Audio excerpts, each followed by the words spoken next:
constantly just falling, dude. Like, And welcome back to Horrible Games. I'm your host, Koudelka.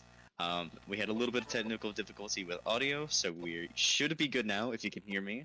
And then we are golden, Pony Boy.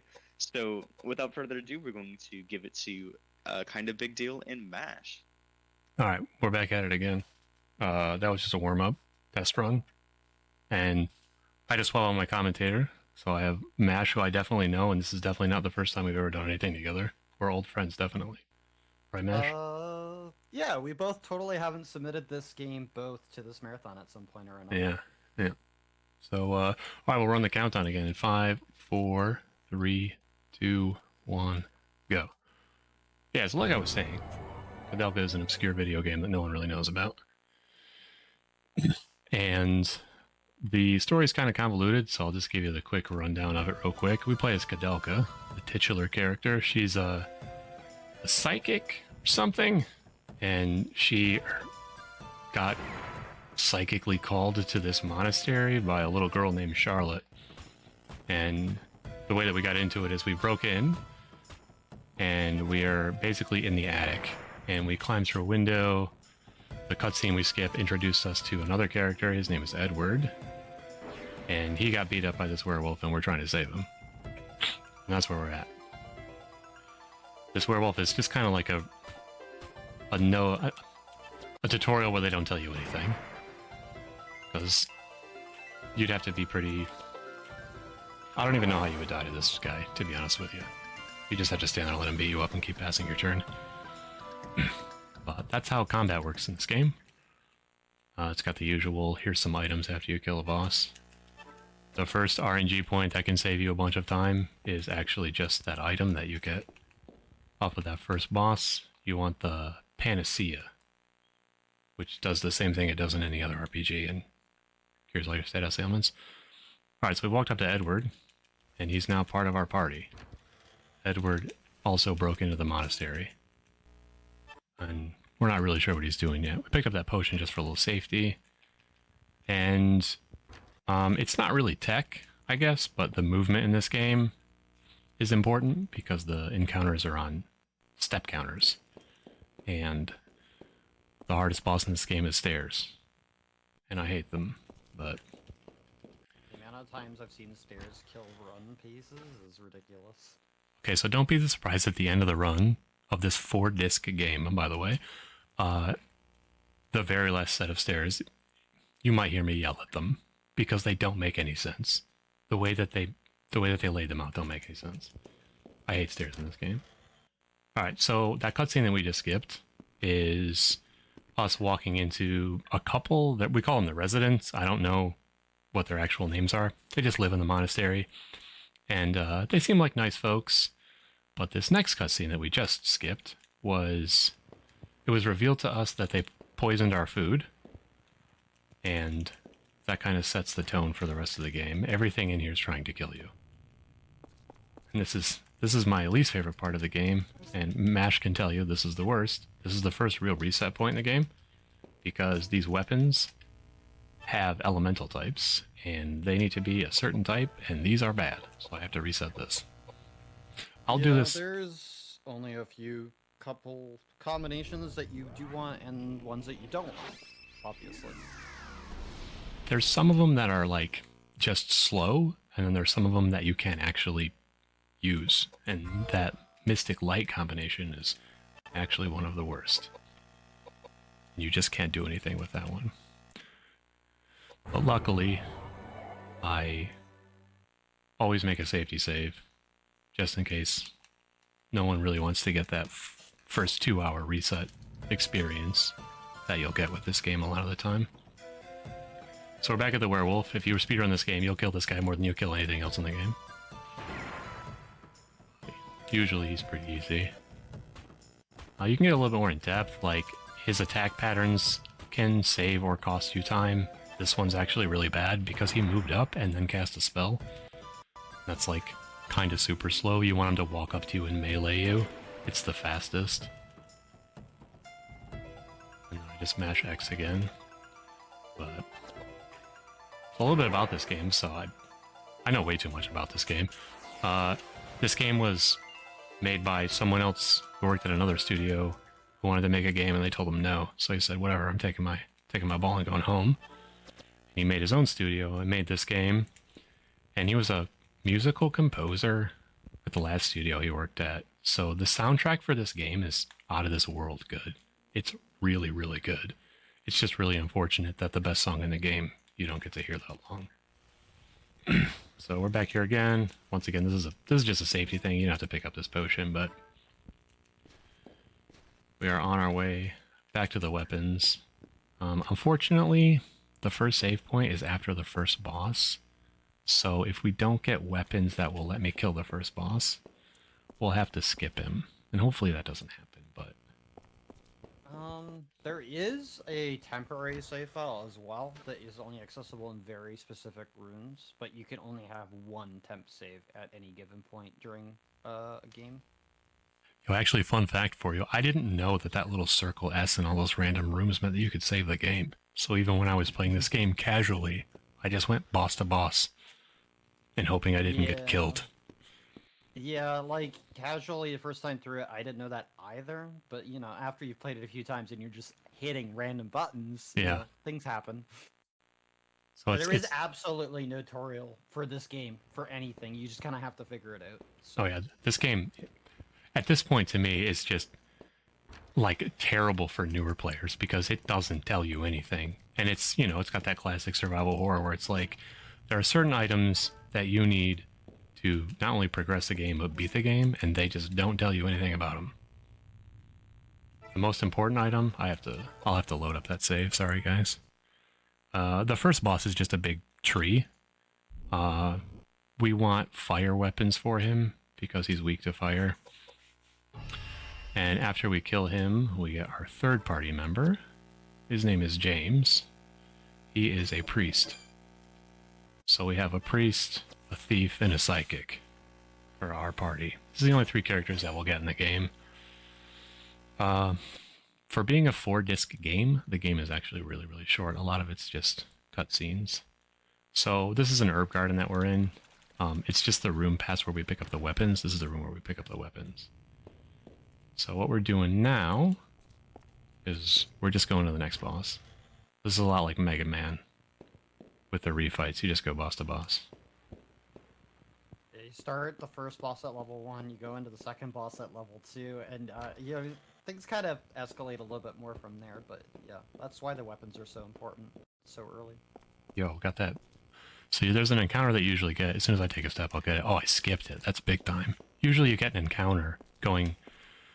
usually you get it at the bottom of the stairs. You can sometimes get lucky and get it at the top of the stairs, and then sometimes it'll just pop up here. We don't fight any of this stuff. You fight... Every fight that you take in this game is intentional. You're looking for something, or you need experience, things like that. You don't really take any random encounters, which isn't super uncommon for an RPG. Like I said, classic survival horror. There's definitely something behind this picture. It's a dirk. It's just a big dagger. I actually have to explain the movement controls or like how the camera works with this game. Hang on 1 second. The camera's pretty fixed. Yeah, it's if you've played Resident Evil 1, you'll have a good idea of what the movement feels like and how that affects with the camera. Yeah. It takes some of the movement in this game, especially with how dark some of these corridors are. Like, I don't know if I have terrible depth perception or what, but when I first started playing this game, I would walk into what I thought was a door and mash X, but I was actually 3 feet from it. So, no, you're not alone on that one. Sometimes you can get an encounter before this next boss. Alright, so this is... The first boss is really easy. The next couple bosses are not. And so we're gonna talk to this door and get attacked by it.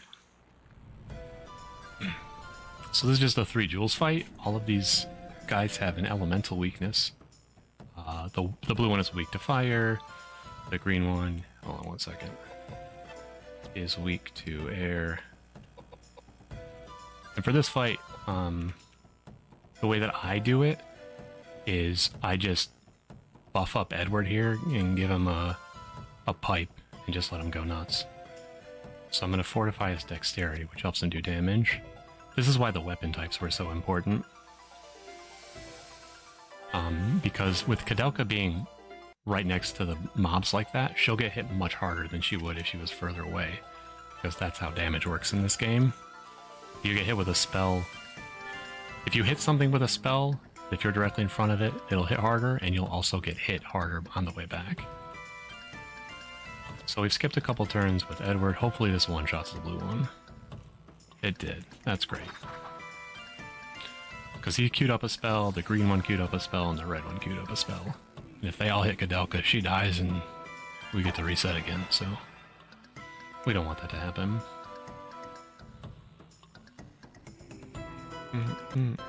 So they're just going through their turns, so you got about 30 seconds if you got anything you want to chime in. For this one, we take off Koudelka's gun because it makes her slower. And she doesn't do anything the rest of the fight, so we want her to be slow, so she has less turns. And this fight is literally just... so the first disc or so, you don't really use any spells because you don't have a lot of stats that make it worth it. So a lot of the first few fights is just Edward running around and hitting stuff with a hammer or a pipe, which were the two weapons that we picked up. Surprisingly, he does a lot of damage.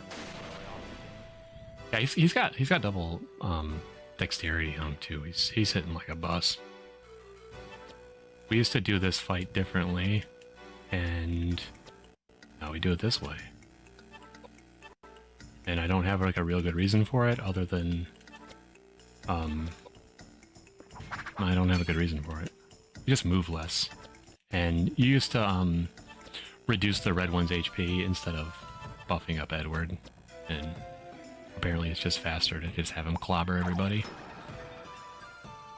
The rest of this fight's pretty smooth sailing. I'm just gonna hit him with a hammer till he dies.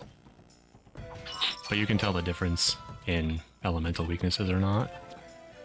I hit that blue one for almost 1,000 damage, and I'm hitting these for like 350. That's how important those weapon types are. So like I said, if you... Each one of these guys has over 1,000 HP. The red one has significant, like a little bit more. I think it's like 1,200. That's pretty bad. He healed. It's not a big deal. We might have to hit him extra time. I don't have my splits up, so we're kind of chilling. There you go. And that's it. That's that fight. Nothing to it really. It looks kind of easy now, but I feel like this was one of the hardest fights for me to learn, honestly. Just because of how much is going on with the 3 mobs and all that. Alright, so we're going to run right into the next boss, which is right through this door. We pick this up, and like anyone who's watched speedrunning knows that you just want to menu all at once. So that's what we're doing. And we're going to use that listle on Koudelka. Oh, where is it? Because she needs to cast some spells now that actually do damage. So we put the Dirk on her, and we're going to have her cast the elemental weakness up here. This cutscene is just Koudelka and Edward and James getting to know each other. This is the walk of shame for this game. Talk to the closet. You take this boss fight. This fight's pretty well scripted too. We call this one the Ghost Bride. This fight kind of stinks because she can silence you, and that makes the fight 1.5 minutes slower. And there's not really anything you can do about it other than just get that panacea. We're gonna move Edward up here because we might have to hit her, but we don't want to hit her right away, because if we hit her right away and knock her back, Koudelka will do less damage. And so, everyone pray to RN Jesus that we don't get silenced here. It's not super bad because we have Edward has the air weapon, and that's what she's weak to. So if it came down to it, we'd just hit her with the hammer until she died, but... it seems like... super common that she would silence you, but it can happen. And we're all a little superstitious about what abilities will silence and which ones won't. Alright, so she got silenced, so it's up to Edward to bonk. And this is what you'd want that panacea for at the beginning that we talked about, or that I talked about, I should say. You would just throw it on her and then cast Tornado again and she'd die. So, normally, like, I wouldn't reset here, but it just kind of stinks. But luckily, like, the game has so much stuff that can go right and go wrong that you could have red splits all the way through until you don't, and then just end up gold splitting. This game doesn't make any sense with its RNG sometimes. If you notice, I'm trying to retreat from a boss fight instead of going down to escape and all that stuff. It's just faster. It's 2 buttons. I hit square and X, and it just passes the turn faster than like manually doing it through the menu.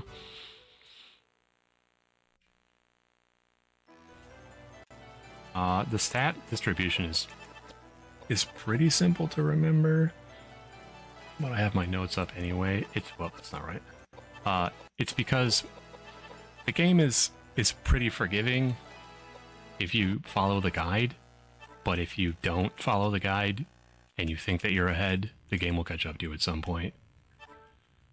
For like, there's a couple bosses where your guys only need a certain amount of HP, or by the end of the game, Koudelka has to have a certain speed rating, or, yeah, you just can't do the fights the right way.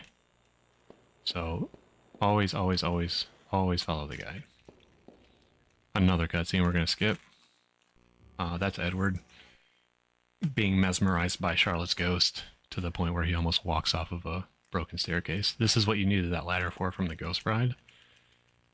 If you forget this, you have to walk back and get it, and then you might as well just reset, because it feels really bad.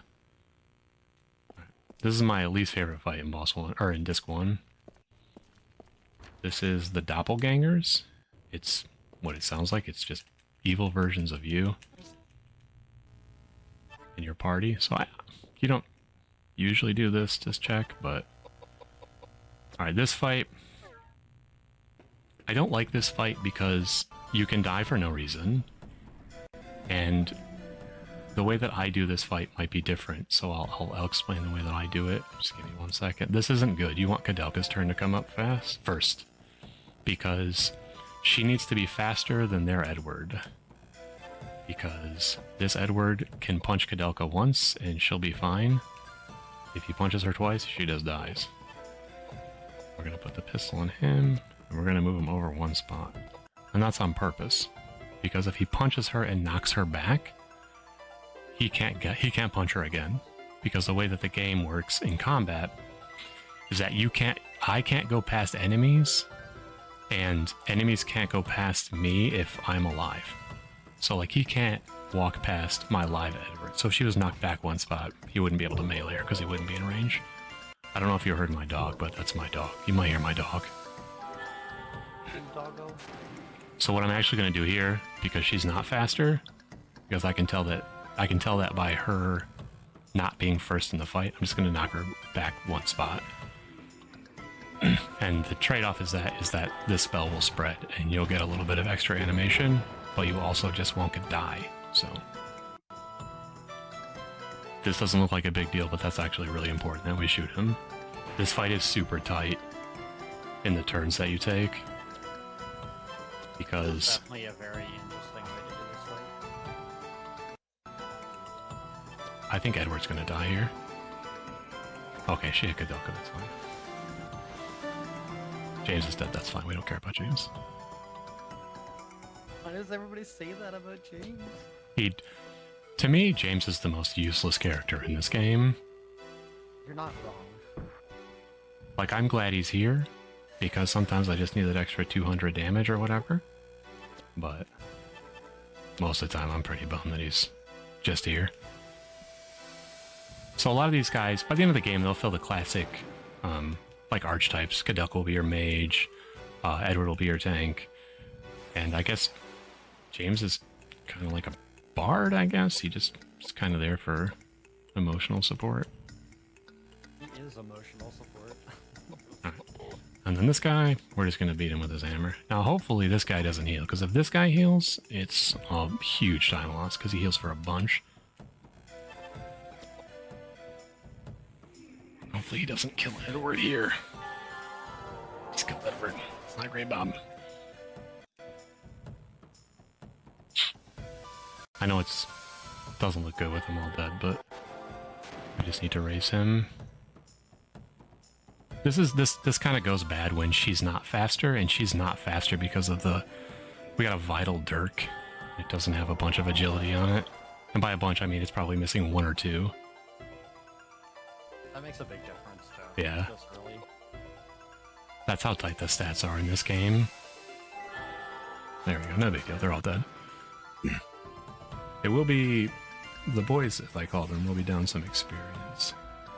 But we can make up for that because we've got everyone's favorite part of this game, the grind, to do at some point, so...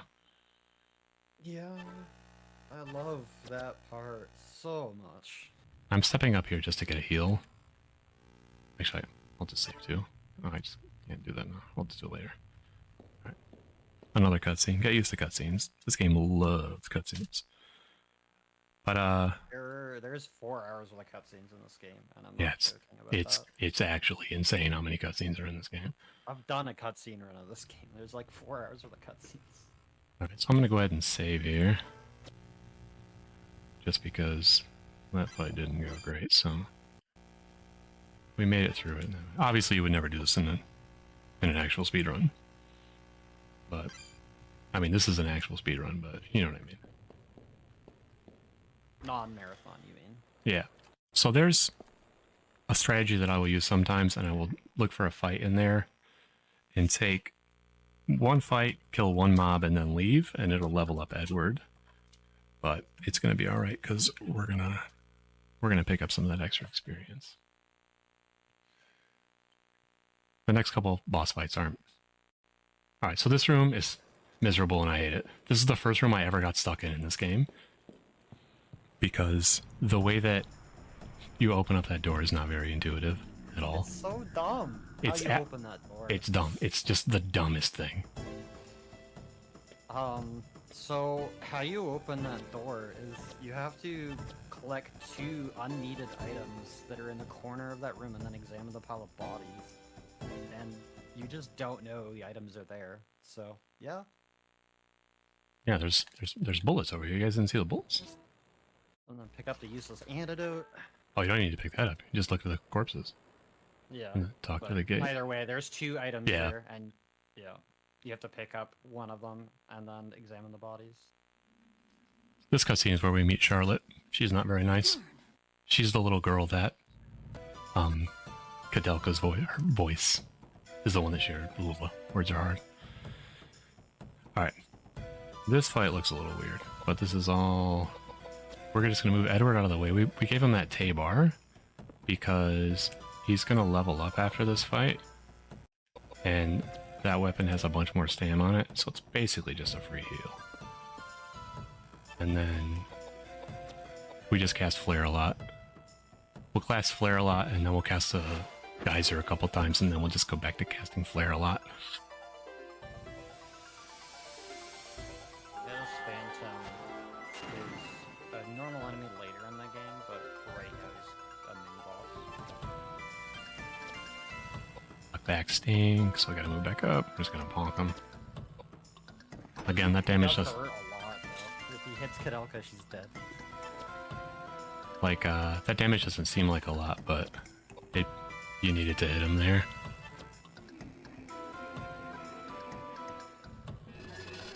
Holding my breath. Okay, we're good.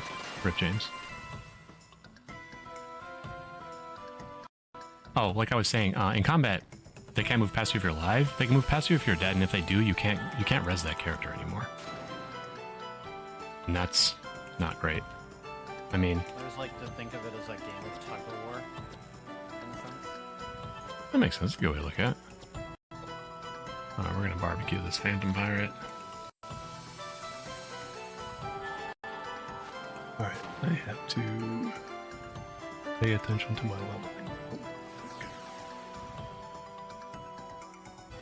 Alright, I got it. That was it. That was that fight. I swear these bosses get harder. Oh, they do. They get an insane amount of HP very, very soon. Yeah, it looks pretty easy now, but by the time you get to the later parts of the game, you're so underleveled for the bosses. If you don't do them the strategy that is laid out in the guide, you'll get mopped. And now we're to so KBD is doing a couple variations, but there is a very safe way for new runners to be doing it. Oh yeah, all of these strategies that I use are ones that are based off of one of the old world record ones. Somebody like Han came in and did it, and then we kind of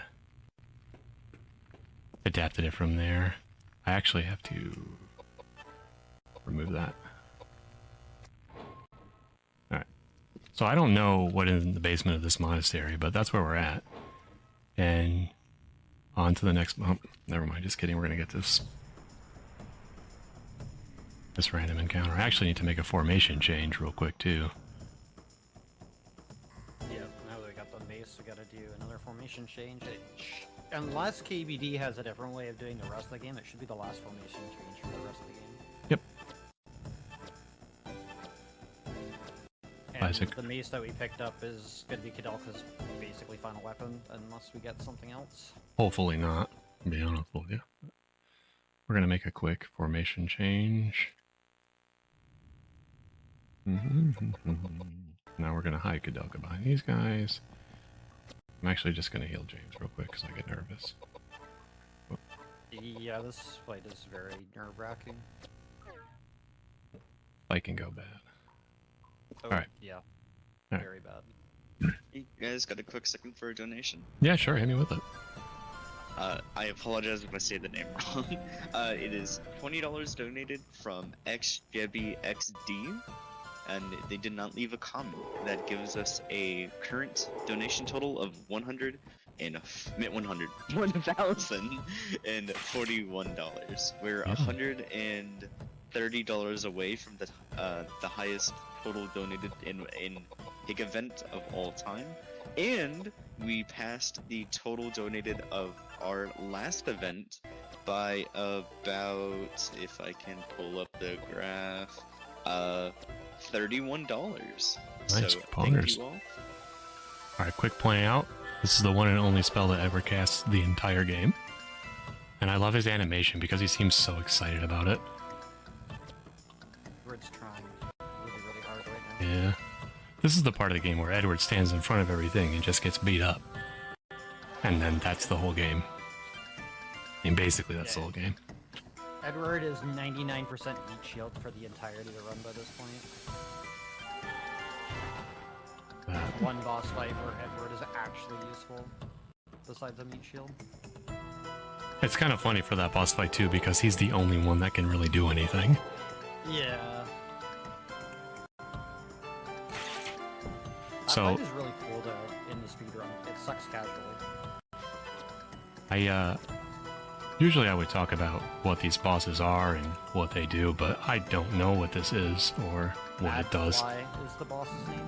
It just kind of floats there and looks weird. A lot of these, all these bosses are just the weirdest looking things in the world. They don't make any sense to me, but I don't know, it's a survival horror game from the year 2000, so everything was pretty crazy back then. There's some background context to why they look so awful, and that's because they're resurrections. Oh, yeah, that makes sense now that you say it like that. Yeah. I know a lot about the series and the lore, which is really, really funny. That's awesome. Background. That's great, because I don't know too much about the bosses and stuff. So, hey, if we pop fun them... fact, this is a prequel to Shadow Hearts. That I didn't actually. I actually have Shadow Hearts because I was like, man, maybe I'll just learn to speedrun the whole series. And then I played Shadow Hearts and I went, I don't like this game. So I just speedrun Koudelka. Oh, he's dead. Yeah, sometimes poor Edward can just get beat up. Usually it only takes 2 spells to do this, but we low rolled on a couple of them. That was the worst attack to see, too. Yeah. So Edward's found 2 levels. That's fine. You just kind of have to mentally keep track of when they die in boss fights because they don't get experience. So you kind of have to remember your stat distribution for those levels that you're missing. Just gonna do a quick agility. Intellect is really all you get. He should be getting this and this.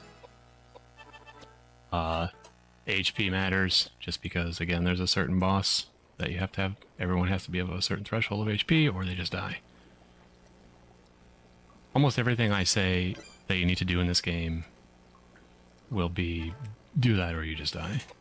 It's a going theme in this game. Alright, and we're off again. So the reason that you have to kill that guy who seems totally out of the way is that you can't walk through this door. It'll be the classic, oh, some kind of magic prevents you from getting through, and you just have to go kill the boss and then it disappears. That's kind of how they stop you from just walking to the end of the game. Now we've stumbled upon a room that has a bunch of loot in it, and then we have this conversation about whether or not we should steal it. And we decide Goes on a bit of a rant about the relics as well. we steal the crossbow and these arrows, or bolts, I guess you'd call them. This is kind of one of the worst parts of the game coming up. Just because in this room up here, we're going to take some random encounters, and we're looking for a specific item to drop, the chainmail, because it allows us to boost Koudelka's HP without having to put stats into her actual stamina. Which means that we can put them into her magic stats, which means she can hit harder, which is always what we want. Yeah, ideally KBD is going to do a couple fights and hope for the chainmail drop. Bonus is that they get an accessory early on to also boost her damage output on her magic. Yeah, if you get a jewel drop up here, it's kind of nuts. Alright. So this is the room that I have learned to hate. We've got to pick this You up. can either save you a lot of time here or lose a lot of time. Yeah. This statue is for the classic door to put statues in puzzle. That teddy bear, if you notice it's lit up, you can interact with. There's a letter inside of it. You can, like, give it to Charlotte, I think, and you don't have to fight her. Spoiler alert, we'll fight Charlotte. But we need to fight her. This is one of the worst ones. Gross. This one doesn't really drop anything that I need. This fight offers, like, nothing.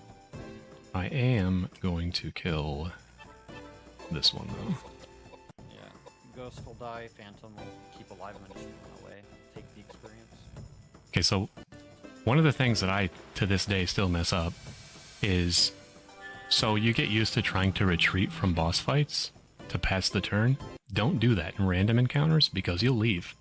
And it feels really bad to get the pair of enemies that you want. You queue up a spell with Koudelka and then you just leave. It's like a common thing with anybody speedrunning this game. They just get it ingrained in their head to like skip turns faster that way, and then you just forget. Yeah, it's... They can't do it. It's really tough. It's super embarrassing. I've done it on stream a non-zero amount of times. And I just go, nice. I'm superstitious. Oh, just leveled up, okay. You need that. You need this. Might need another vitality bump. I like to do it right here by this wall. I convince myself that this is a good spot to be in to get the mobs that we want. That's exactly where I run up against as well. It's nice and convenient because once you have everything, you can just immediately go out the door. Yeah, that's a great thing to remember is that you want to be closer to the door once you get your thing. So hanging out here is good. So that half body back there can drop the jewel, so we'll kill that. We'll probably just kill the other thing because we need the experience anyway. You guys got one quick second? Oh yeah, sure. I'll just blow through this fight, no problem. Go for it.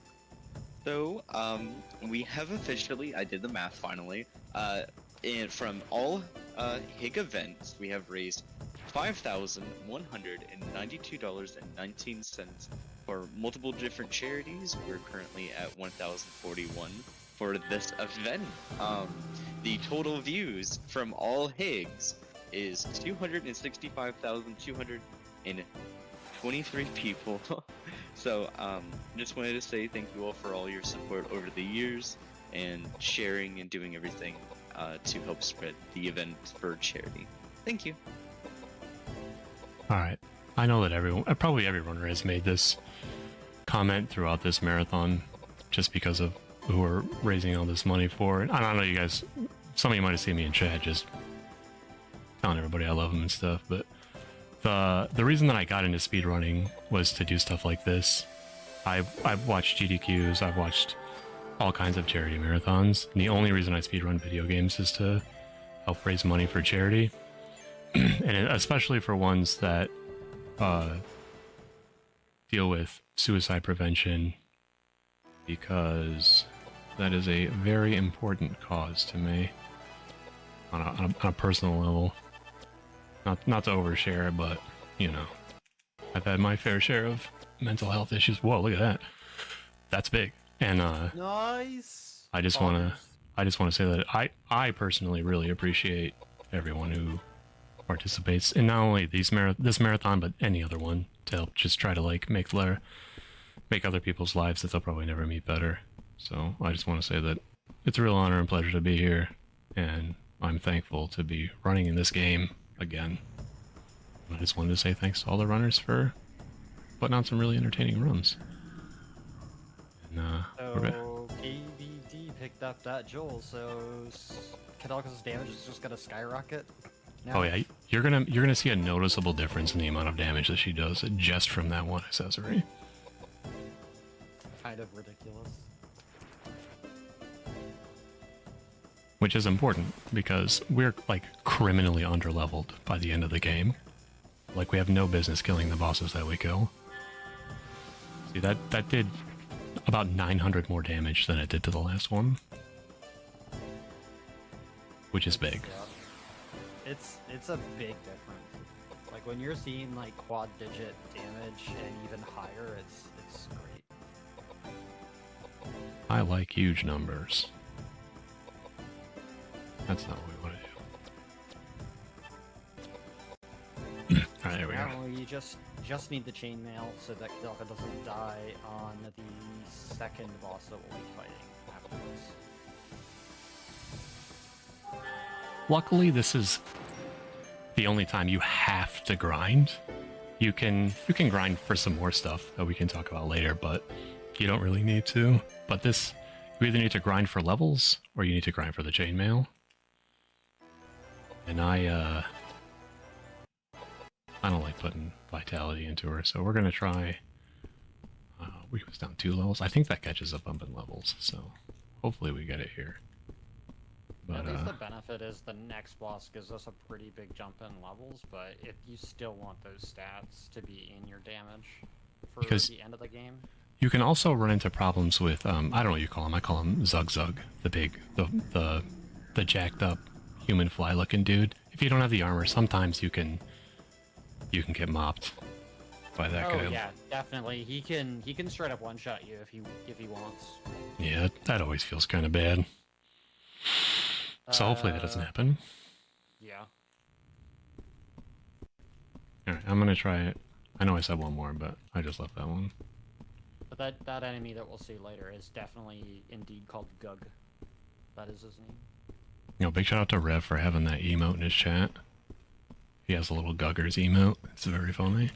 Rev is a really good runner of this game as well. So if you want to see really good runs of this game as well, definitely check out Rev.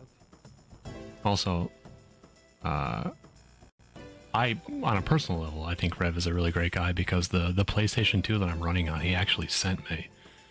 We were talking about it one time, and he's like, hey, what are you running on? And I'm like, a PS2. And he's like, what model? And I was running on a 70K. And the 90Ks just run the game faster.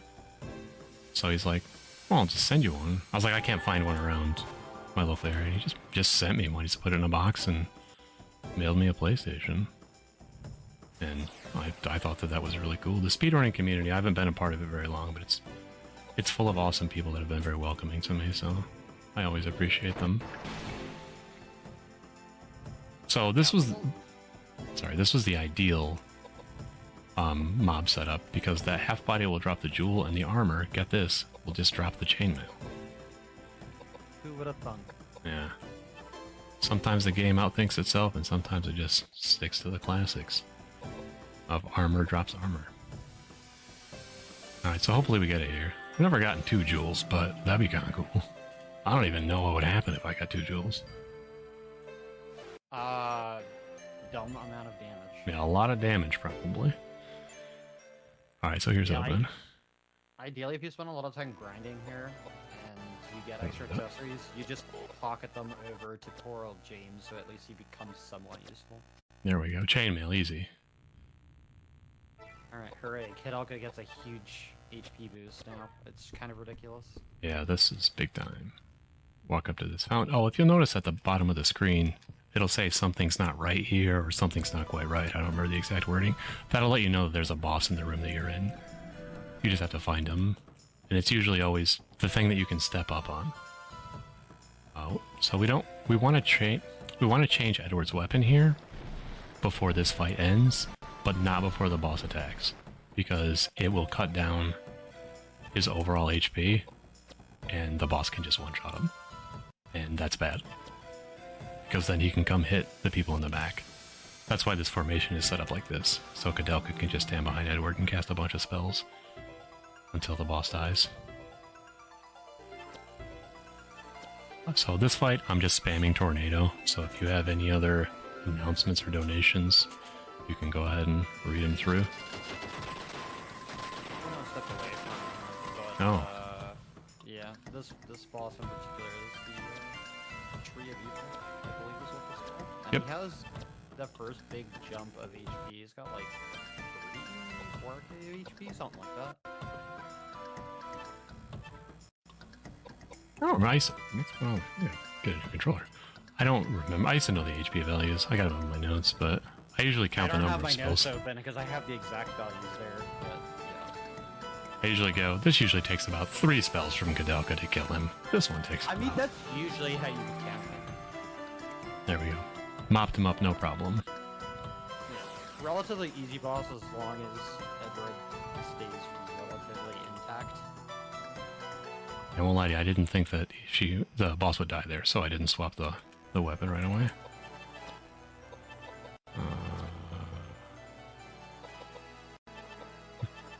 I'm actually... Maybe he didn't mention it, but Edward generally wants to be a leveling vitality, but this early in the run, he's leveling the agility on him as well because of the crossbow that we picked up. Yep. Or the bowgun, I should say. That is And exactly that's right. going to be used for the boss coming up. Gonna make another quick save here. And we're off. Alright, so this is another cutscene.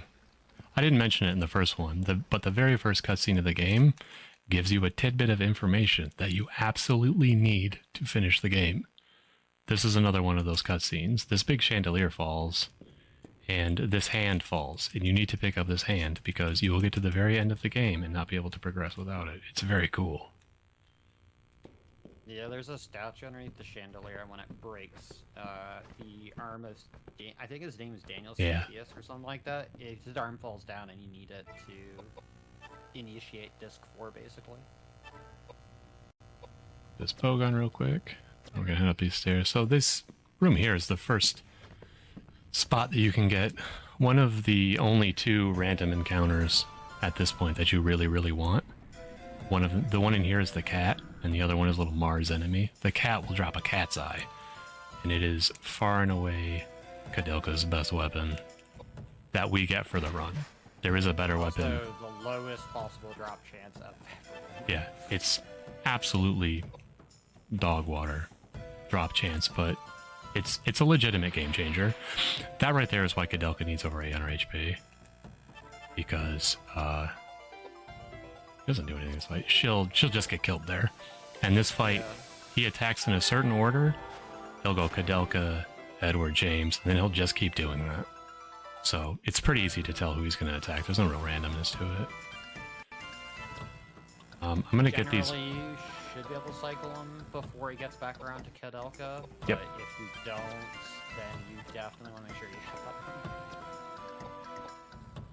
I'll be able to tell by the first hit off of him if I can heal her or not, or should heal her or not. This is kind of annoying. I mean, you'd have to reload the bowgun. We'll see here. The reloads suck. You can speed it up by having James cast agility on Edward to get multiple turns consecutively. It does cost a little time for that setup. his agility is low. I actually have to do this. His agility is low, and I can tell because he usually doesn't take damage from that attack. So I'm gonna heal her up, because he might make it around because if my agility is low, that means my damage is probably low too. And another reason... Four good volleys on this boss, which is called Alias, in order to kill him. And another, like, low-key kind of tech that I'm trying to remember to do is not picking up items you don't need, just because of how much you have to reload this crossbow, and you have to go through the menu to do it. If there's just left stuff in your inventory, it's less stuff you have to click past. It's just a really, really minor thing that probably saves you a minuscule amount of time over the run, but if you're interested in, like, really pushing for good times, it's just a really easy thing that you can do. Clean inventory is a good habit to pick up at the start with this game, and not only because it's easier to menu, but there is an item limit for your inventory, believe it or not. That's crazy, I didn't even know that. You generally won't hit it in a speedrun, but you can hit it casually, which kind of sucks. Notice we're just getting... Good? I was going to say, if you pick up everything in the run, you will hit that item limit before you get required items, and then you have to empty inventory to get the item automatically put there instead. If you notice, we picked up a glass shard. There's one of those puzzles too. Alright, so we've beaten Alias in the fight. We all gather around him. That guy, he's been shooting at us, is what you don't know. And so, in that cutscene, Koudelka and James contemplate what to do with him. Edward gets tired of waiting for them, and he just shoots him. And in true RPG fashion, we then loot his corpse. And get a key that opens up the residence room. Because if you thought that you were going to make it through a survival horror game without having to backtrack, you haven't played enough survival horror games. So this is the... backtrack quite a few times. This is the old backtrack part of the game. This one's not as bad as a later section, but this one's got the most stuff to remember about it. I hate climbing up boxes in this game. Climbing up anything is terrible in this. It's just awful. So we're gonna open up this door, and we're gonna be right back at the beginning of the game. It's this staircase. All over again. So basically what we're gonna do is we're gonna go back to the residence room, because we have a key for it now, and of course there's items in there that we need. You can also find cats in here. And there's a mask that we need, because it reduces the encounter rate of lower level enemies, which is good. This is just an accessory. It's the actual worst one, but one accessory is better than no accessory. That's another statue. That's a chair I ran into. Just because the artist put a lot of work into that chair and I wanted everyone to see it. If you can't tell, this place is haunted. That's why the chairs are trying to kill us. It's not safe here for anyone. Oh, this place is definitely not safe. It hasn't been safe for hundreds of years. And so we're walking to this back room over here. This is where the mask is, and there's a doll in here. Because we need to get through a door that has two very angry ghosts. And they tell you, hey, we want our dolls. And you can try to fight them, and you'll go in there, and they won't do anything but tell you they want their dolls, and you can't do any damage to them, so... We have to go find their dolls. Fight though, because you can't win it either. You can't. You absolutely cannot win that fight. I'm gonna grab another encounter here. Should be close.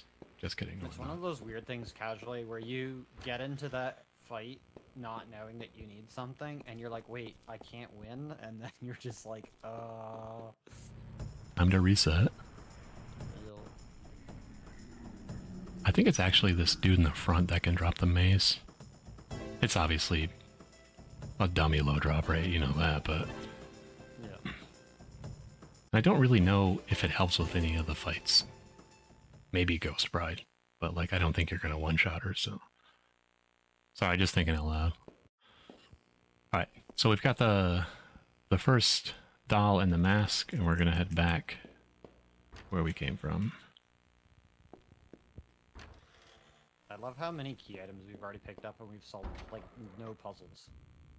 Oh, and another thing that I get why it's in the game, but I don't like it, is the fact that I know all of the answers to the... Okay, I'm going to say that and screw one up later, but I should know all of the answers to the puzzles in this game, but Koudelka herself needs to know them. Quick tip, when you come through this room, go a little wide, but not too wide, because if you go too close, you'll trigger a screen transition to where that fountain is, and that costs time, but you don't want to take a wide angle, because then you're just taking more steps than you have to. I don't really have a mark to follow for it, it's just kind of intuitive. And you notice that waterfall washed away some dirt, so we pick up this goat statue, which is our third and final statue for our classic door puzzle. Alright, so this is something, we have to look at this just because Koudelka needs to see it. We need to walk over here and grab this just because Koudelka needs to hear it. That's the only reason that we come in this room, because it's the answers to 2 puzzles. And, like I said, she has to know it. Because you'll walk into those rooms and she'll just be like, I don't know what any of this stuff is. Because one of them's a floor puzzle and the other one's a music, like a... You step on some tiles that make sounds. Even if you know the answer to the puzzle, the game refuses to let you solve it correctly without having Koudelka know the information. For a speedrun, it's a little annoying, but I get it from a developer standpoint. It's like, you put that room in, you want people to see it, I get it.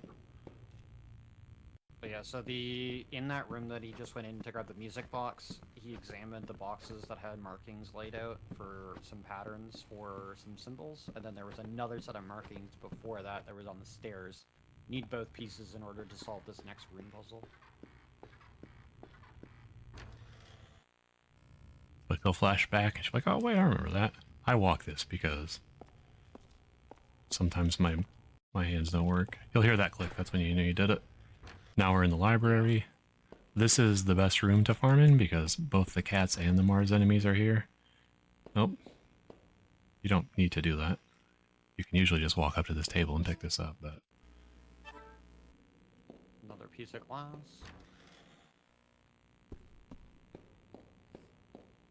That's 4 out of 5 now that we have for that. Yep. And don't mind that clock over there in the survival horror game. There's definitely nothing behind the clock.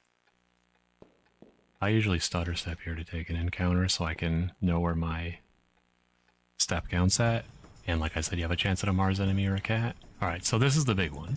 This is the Mars enemy. Please scroll. What we want this guy to do is drop a scroll. And we want him to drop a scroll that isn't an air scroll. This is the single biggest time save in this game, because getting a scroll allows you to one-shot, and Mash can back me up on this, the single most annoying boss in this game, and it's terrible. His name is Apostle, and anyone who's played this game, casually or otherwise, knows who he is and hates him, because he's terrible. That's okay, so casually that fight could literally take you half an hour to an hour or longer. I'm not gonna lie, I got stuck for 3 hours casually. Yep. And in a speedrun, I lost more than 15 minutes because of that fact alone. So, if you're doing a speedrun, scroll is very important. Don't make a mistake of taking the air and think you're good, because you're gonna have a bad time. You are not good. The one element that he is that can't kill him is air. And there's 4 scrolls. There's earth, fire, water, and air. And so you have to get this guy to show up, kill this guy, get him to drop a scroll, and have it be not an air scroll. But once you do that, you don't have to fight Apostle, and it's really all worth it at the end of the day. If we get a scroll here, I'll explain why he's so aggravating. I don't think we got one. Nope. That's fine. Well, I'm going to save it for later. Explain it. Yeah, we can just explain it later. Because hopefully we don't have to fight him. I can't emphasize that enough. I hate fighting that guy. Yeah, single-handedly the worst boss in the game, I think, honestly. Just because of how you have to fight him. Every time I do this puzzle, I get nervous that I missed one. I mean, I've had that happen myself. Alright, just a quick check of where we're at. I'm gonna heal up Edward just because... Probably a good idea. He might get beat up here. Yeah, so we have a boss coming up now. Yep, it's another boss. Oh, I forgot to warn you. This guy's got this thing's got some bloody body horror stuff to it. That's my bad. I'm sorry. Yeah, I mean, this boss is a little creepy. So the heads are actually the statues of the animals you picked up. Funny enough. Yep. This is the Chimera boss. Is it Flare or Geyser? I don't care. Sorry. Geyser. Yeah. Here we go. I'm so used to casting Flare. I'm so used to casting. Flare's like 90% of the run, but like, yeah, Geyser for this boss. Yeah, this boss can be scary, but if you're casting the right spell, it's not that bad. And we got a jewel, so Koudelka is dealing some really good damage right now. Yeah, she's hitting pretty hard. I think the stat rolls on that mace were also pretty decent. Well, the game, I shouldn't say that. That's the easiest way to curse the run. Saying the game owes me something after the Vitality Dirk. Game never owes you anything. This game You doesn't owe the owe you game. nothing. This game is kind of ruthless, especially when you're first learning it, because at this point in the game, one simple mistake and the game is over. And it feels bad. On the harder fights, later as you get through the run, yeah, if you make mistakes, that can be really awful. But if you do it right... They are recoverable, but good luck. Yeah, it's tough. Especially if Edward's the one who dies. It gets really, really difficult. Yeah, Edward needs to stay alive from this point onward. Like, the entirety of the run, basically. If he goes down, then everybody's gonna start dying. Yep. James. But no one cares about James right now. Nah. Alright, we have to walk over to this weird little... There's a tree over here. I don't know you might have been able to see it, but... If you'll notice, they're starting to develop a theme of plants and trees. That's what we call foreshadowing. Game does a pretty big reveal about what's going on with that. But, I mean, ideally that corner triggers a cutscene where James and Edward are reciting poetry from books that they've read, and then they have a little man-to-man. And, yeah, not much really to explain about that. We pick up this shiny disc, because we'll need it later. It makes sense. We're outside. Yay, it's outside. Getting some fresh air. Alright, back inside. Alright, we gotta come up here. We're gonna grab this. This is what gets us behind the clock. I was lying to you guys. There's definitely something behind the clock. Well, I guess technically it's above the clock, but... Because there's always something behind the clock in these games. So we have to use this key item to get another key item, but we have to have already picked up the other key item from that door that we used the red key on. Yeah. So there's a bit of a theme. This game is like 90% key items for progression, besides the bosses. Quick mash. Alright, so I messed this up when I was doing this the other day. So, let's hope we get it. Oh, the music bubble. So you just have to match that by stepping on these. And I'm like... I remember it as the sign of the cross, but I don't know if that's actually the sign of the cross. Alright, so this cutscene that we have to unfortunately skip has the coolest character in the game in it. His name is Roger Bacon, and he's awesome, and, well, he's kind of a cantankerous, very, very old man. He's a warlock sleeping in a coffin, keeping himself alive. Oh, almost messed that up. Grab this last shard of glass. We'll run into him later. If you play this game casually, he's very, very funny. He becomes easily your most favorite character in the series. And then you go play Shadow Hearts. And then he beats you up. Yeah, in that game is it's not so fun, but in this game you love Roger. He also has a really big lore dump for like what's going on in this game compared to the rest, so. Yeah, he's kind of the guy that kind of lets you know what's going on in here. He has my favorite line in the game because it doesn't make any sense. And it's at the very end of the game, the final cutscene. After you kill the last boss. It just doesn't make any sense. Like, contextually, what he says doesn't make any sense. But that's okay, because he's an old man. I don't remember his... Forgive the poor guy. He's been alive for over 500 years. Yeah, I was going to say, and when I say old, I mean, like, unnaturally old. Not just, you know, 40. Yeah, Roger will explain and actually go short a little bit that he's been alive for like 500 years once we return back to the outside after dealing with a lot of this stuff coming up. And he knows exactly what's going on here, kind of, until he realizes what exactly is being used for. Then stuff really hits the fan. Alright, so coming up is simultaneously the hardest boss in the game and the easiest boss in the game. And I'll explain why when he shows up. We gotta walk up here, we gotta stare at this hole. We gotta go, oh man, there's a bunch of roots in there. That's crazy. I wonder where those came from. This cutscene for just before the boss is easily my most favorite cutscene, just because of how dumb it is. It's a very... One of the most endearing things about this game is how much it reminds me of an 80s horror movie. Just like, it's really campy and the dialogue's kinda not great. Wait. Oh, I was like, where's the cutscene? Alright, so this is the gargoyle. This is kind of like the extra boss in this game. You can't kill him right now. Koudelka got split off from the boys. This guy came down and split him off. You cannot, I cannot emphasize enough, you cannot kill this guy now. You can come back later and kill him if you want. You don't need to, but you can. This is quote-unquote the only optional boss in the game, and it's also the super boss. And believe it or not, that was a whole disc. Those 2 bosses, or 3 bosses, was a whole disc worth of content. This is the section of the game where I think your movement's the most important. You have to go to these statues, and I've been mashing through it, but we picked up a crown, an earring, and 1 or 2 other items that I can't remember off the top of my head that we have to place on these statues. A ring, crown, pair of earrings, and then an amulet. And we hate getting encounters here because it's very dangerous. Yeah, these enemies also have the fast movement speed right now. Yeah. Which is annoying. So like these crows, for instance, will just automatically get up. I got nervous.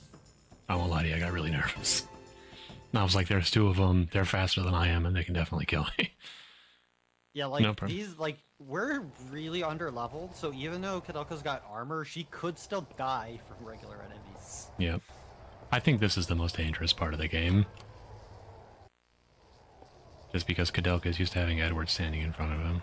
Or in front of her. Believe it or not, this took me so long to figure out, like, the proper path to do these. And I don't know why I couldn't figure it out. Oh, were you doing it backwards? I think I was doing it better, yeah. Yeah, I should always start from the right and I'll move across. Like, yeah, exactly like this. Note the waterfall. How it's moving. There's the fountain. Alright, so I'll go over it real quick since we're here. Inside of that fountain is Koudelka's pendant. And the only way you know it's there is that when you watch the cutscene of her breaking into the monastery before you fight the werewolf, it falls off, and she watches it fall, and that's it. That's the only indication that there's something here. That's the start of the game, FYI. That's the very first cutscene of the game. And you're like, oh, what do I need this pendant for? You absolutely need this to get... So, there's a bunch of different endings. The ending that we want is required. This is required for it.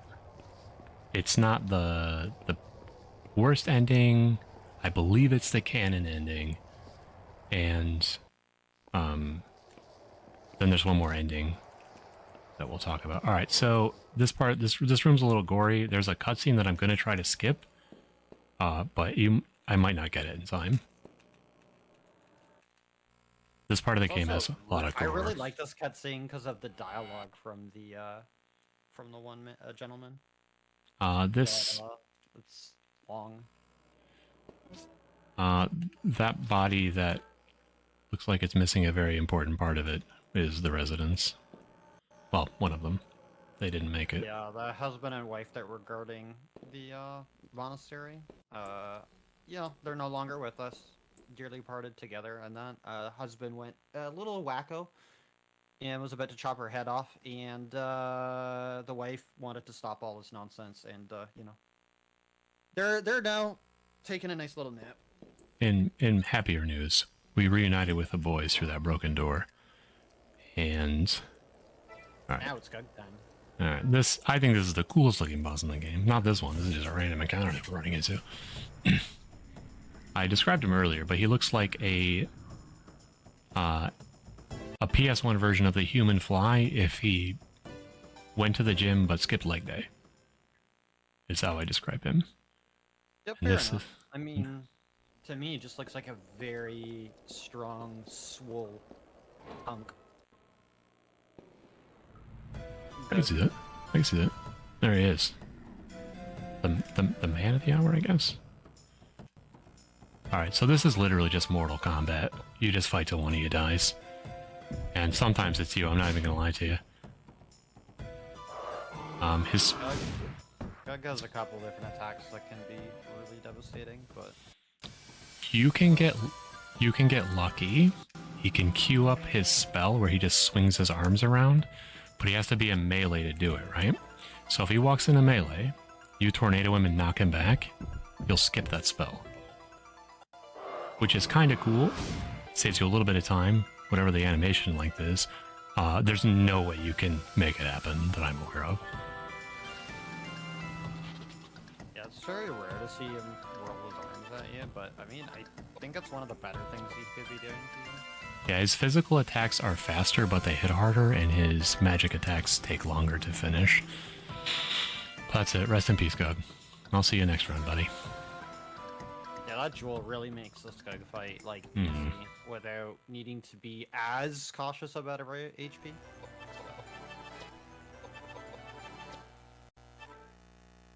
Oh, that was a... Make a quick save here. To me, I think that this is, like, from a gameplay standpoint, the most stressful part of the run, just because you're alone.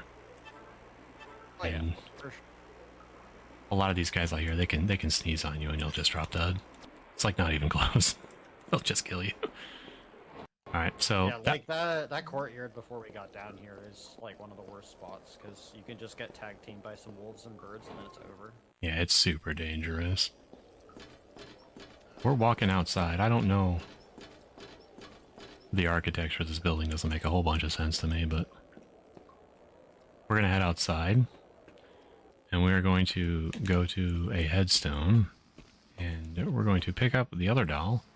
And then we're going to pray at the headstone. I think it's the PAL version, where Koudelka's best weapon is actually just sitting behind this headstone.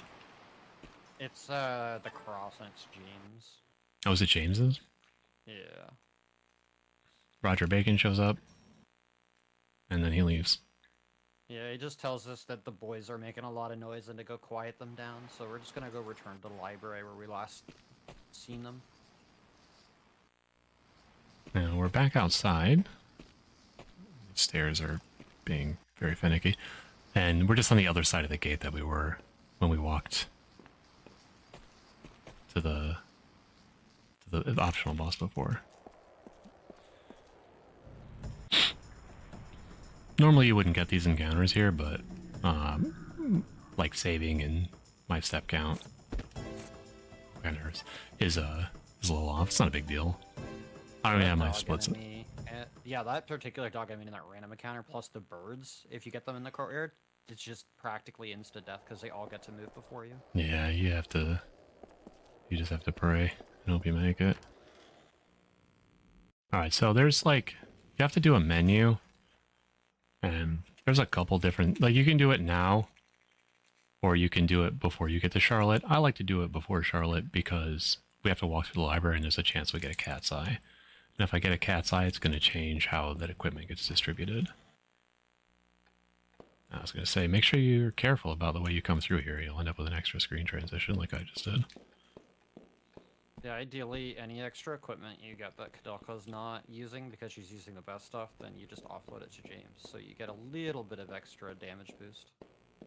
Because at some point you will use them. I'm just going to dip over here, see if I can get a cat. Pop up. No, I sure can't. Alright. Yeah, we're backtracking again. You guessed it.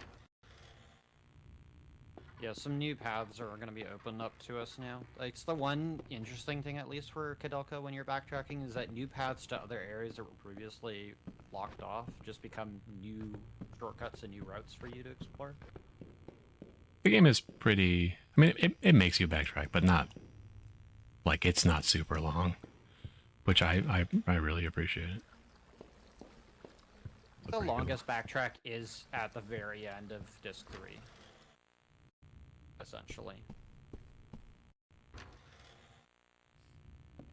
So, at this point, we've collected the 2 dolls. We walked past the door that they're sitting outside, the girls who want them are sitting outside of, but we didn't talk to them. Because I already know they're there, but you'll see them coming up. I have no idea what's emanating this green light, either. To this day, I still can't figure it out. Alright, let's see. This is a rev strategy here. Let's try this one. 2, 3. I knew at one point why, but I kind of forgot. There's a room that kind of talks about some stuff. Alright, so... By room, I mean secret room. I, hopefully reset my step count there. Because, like I said, the random encounters aren't random, they're on a step count. With the one caveat of, if your step count ends in a boss room, you will not get a random encounter, but your step count will reset. And that is a boss room, so Rev was like, hey, what if we just hang out here and take a couple steps? Those are the 2 girls that wanted their dolls. They give me the key that opens this door. This is on our way to Charlotte. Yeah. It's a pretty tragic story what happened to this poor girl. I don't... It's not great. It's really awful. And I think this is really cool, though, because, like, this kind of feels and ties into, like, what this charity is, like, doing for helping people out as well, in a way. Alright. This is another boss that looks pretty bloody. Well, these are actually a set of chairs and a bookcase, This is what I call the haunted furniture from IKEA. Yeah. Revenge of IKEA. Alright, this one... Now, I know what you're thinking. What would a chair be weak to? Nah, it's not fire, just kidding, it's water. Yeah. That makes sense when you think about it. And by think about it, I mean don't think about it, because it doesn't make any sense. This is where James starts just doing his best. He doesn't do a lot of damage, but his damage is important. It's more important with Koudelka not having a cat's eye and all that jazz. And furniture not being weak to fire, you think in a stereotyped, RPG, that's the first thing you try. Well, if you try that in this game, don't try stereotyped stuff. It just doesn't work. It's so weird because sometimes the game is like, yeah, what you think makes sense here. Another time it's like, not here though. Doesn't make sense here though. And so we'll move to the bookcase that's clearly weak against Earth. Which makes perfect sense if you think about it. We're gonna smash it with giant rocks. So after this fight, there'll be another cutscene that I will skip, and then that will be the boss that is... I mean, it can be a little unsettling for some viewers, so... If you're sensitive to body horror, and like blood and gore and stuff, you might wanna look away for 3 or 4 minutes. From Charlotte manifests into a physical form because she's so upset about everything that happened to her that she takes the form of I believe some variation of what she might have looked like back then, from what I understand with the lore. Yeah, I'm not really sure what this is that she turns into, but it's that. To me, looks like son of weird, like childlike fetus sort of thing. Yeah. It's hard to describe, but yeah, it's pretty terrifying. It's gnarly. So anyway, she's already dead. We're putting her out of her misery. She's had a pretty terrible life, and then the afterlife didn't get any better, so... I think the only way we get a redeeming part for Charlotte is literally getting the letter and then opening the safe to complete this alternative win. We don't... yeah, like you said, there's another way where you can win this fight without having to do this, but she drops a very specific item that we also need to... because she drops a brooch, and the brooch is what will help us cheat Koudelka's agility up to where it needs to be.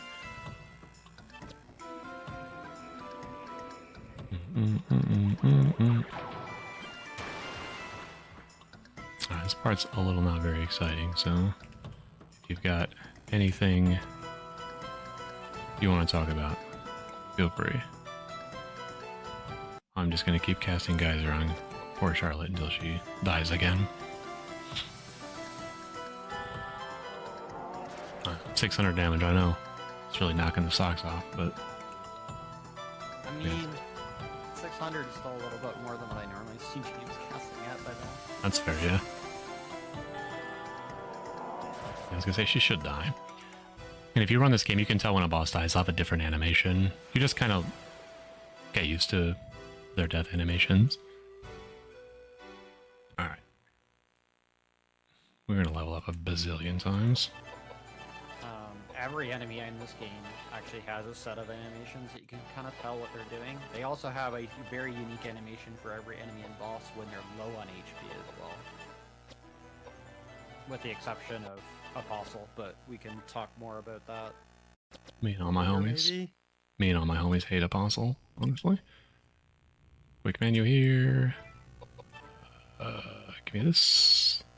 Yeah, see her agility just jumps up pretty high there. So like, you can put the extra accessories that I have in my bag on Edward. I like to do that after Apostle if we have to fight him because of the strategy that we use. It's not a big deal, but it's like kind of a big deal to me, just because it helps me keep track of his health. Alright, so this is a gramophone on the side of the wall, I think. This is the big disc that we found. That's what that's for. We get that little book, some research notes. We move our way to the next boss fight.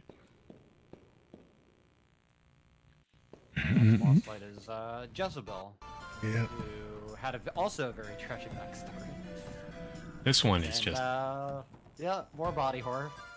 This one's just a giant me puppet. It just has so much health. Jezebel is just like a resurrection of a whole bunch of people, and that's why there's so many arms and legs. Yeah, the cat's kind of out of the bag at this point. Everything's going wrong because somebody tried to bring somebody back to life. Yeah, And- it turns out if you perform necromancy, bad things happen. Yeah, there's a lot of trial and error to it apparently too. Yeah. Those research notes that KBD picked up, when we go and give them to Roger to advance the story, he'll dive more into detail about that. But we're gonna skip those notes because they're very... I saw silence and I was like, what?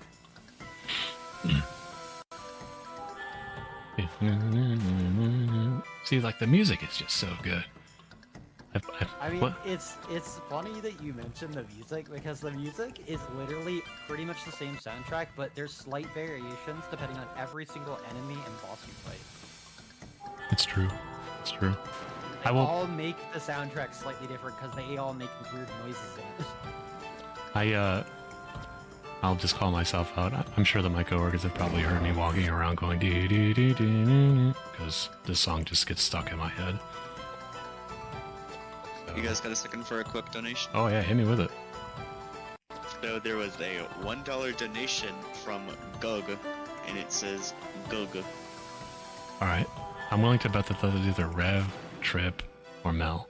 I just donated that. I would agree with Rev. I'm not. I don't know of anybody else who would just spam go. Gug was said by Rev. Ah, I in knew it. chat just now. Yeah. Hi Rev, hi buddy. Definitely Rev. I think Rev just ran this game at RPG Limit Break, I think. So that was pretty cool. It was recent that I knew that they were running their own. Yeah. Which was very exciting. That was really, really cool. I just think that this game just doesn't get enough play. I get that the discs are expensive and that's going to be something that keeps a lot of people out, but this game is super easy to emulate. And I definitely think you should. I know that if Sony, if you're listening, I don't care. You definitely should, because this game's great. 100% agree that everybody should at least play this game casually and maybe consider speedrunning it, because it actually is a really enjoyable game. Minus the big reset point at the start.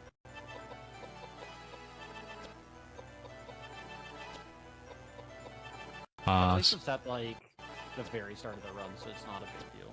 Yeah, the biggest reset point is only like 2 or 3 minutes in. not a super big deal. This is actually my favorite cutscene because this is where it's revealed that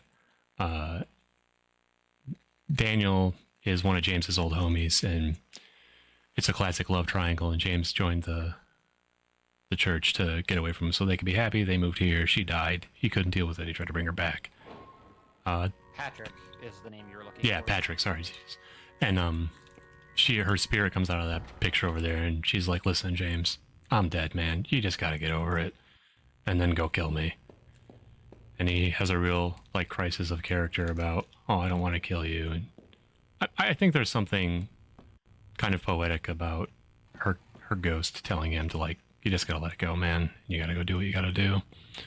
I really appreciate that. All right, so we're gonna grab these. You don't always have to grab these, especially if you have to scroll. Come over here. This statue is gonna move. Boom. It's our boy Roger Bacon again. Hi, Roger. Bye, Roger.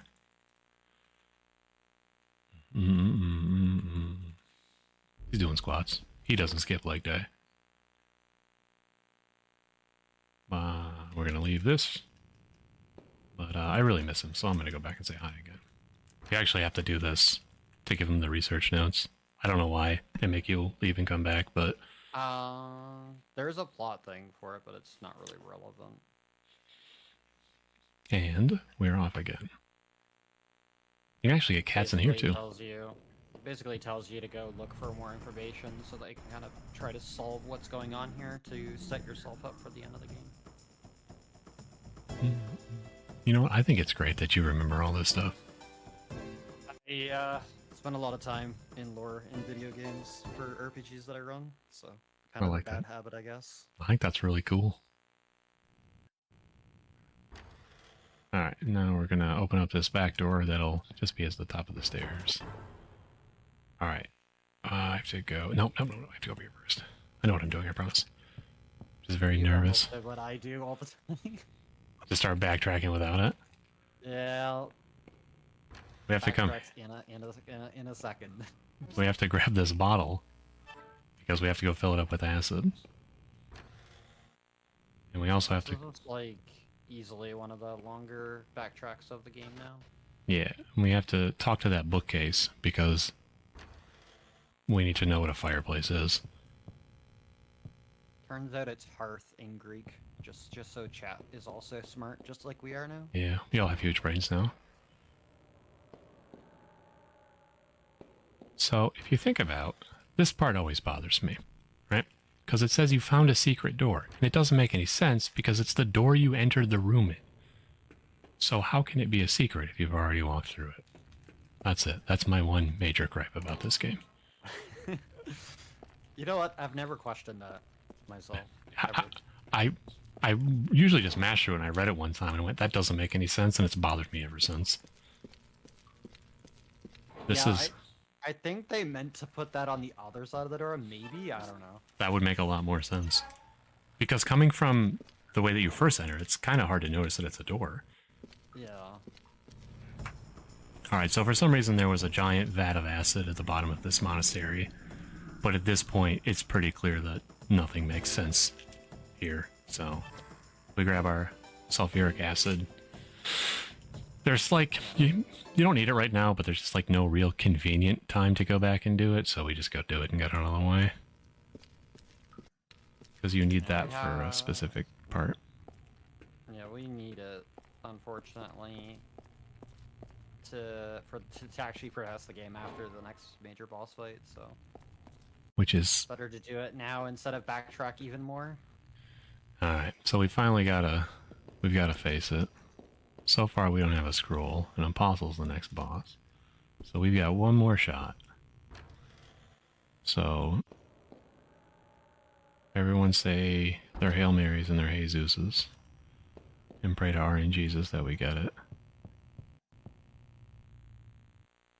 I'm kind of mixed about it too, because I kind of want to be able to show it to people and explain it as we do it, just in case someone wants to speedrun it and they don't have to try to figure it out. All right, this is why we had to talk to those books, so we could go, oh man, it's like a hearth. Oh wow, look at the secret passage.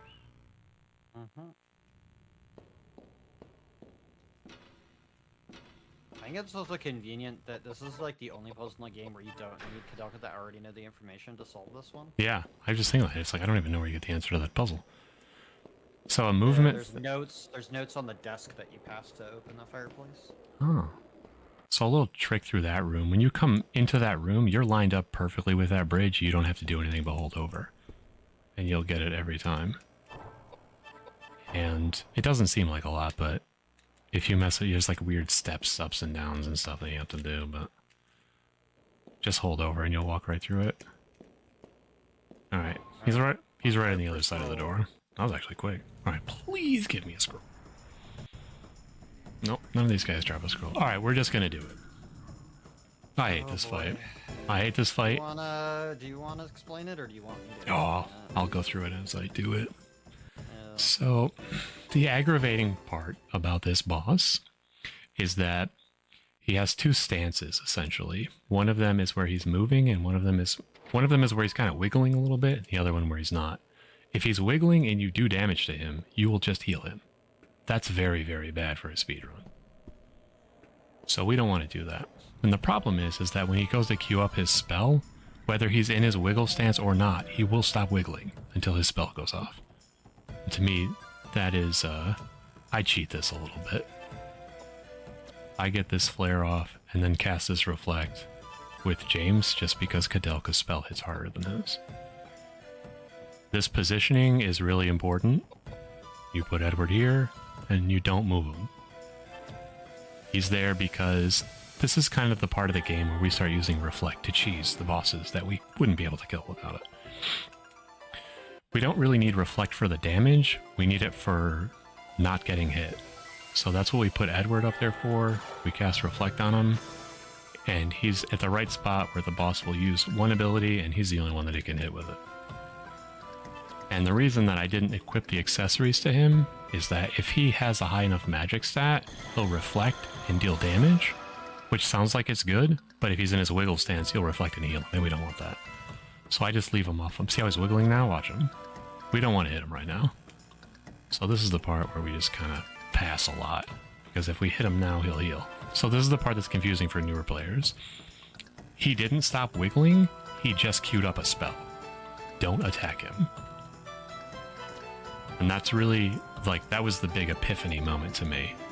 Is that when he goes to queue up a spell, he stops, and then but he's in his stance, so see, he's still wiggling. And you'll kind of see when he stops. And I don't know if there's a random number of turns he will do this. I'm pretty sure he's kind of on a set amount of turns from the very little knowledge I have of this fight, because I never want to do it this way. Nobody ever wants to do this fight. That's alright. I know there's at least one person in the chat right now who's going, man, this game looks really cool. I'd like to speedrun it. So I will do it. And I will show you what this fight is like, so you don't get here. And one of the first times that I did this, I actually ran out of MP because I couldn't figure out when I was supposed to do damage and when I wasn't. And then I just stood here with no way to get MP back. And yeah, the problem with this boss too is he has like a little over 8,000 HP, somewhere between 8 and 9. I can't remember the exact value, but it's a high enough that you can't kill him in like 2 turns. yeah. But if you had a scroll with good stats on Koudelka, you one-shot him, because you'll deal probably 9,000 or more. Yeah, you literally just walk into this fight, throw a scroll at him, and then leave. That's how fast this fight is when you've got a scroll. Just gonna do this. Actually, I don't want to do that right now. I get another weapon after this.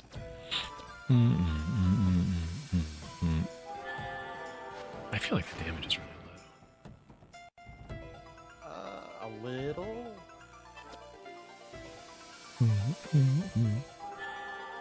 Alright, so hopefully he doesn't go back to wiggling. Alright, not wiggling.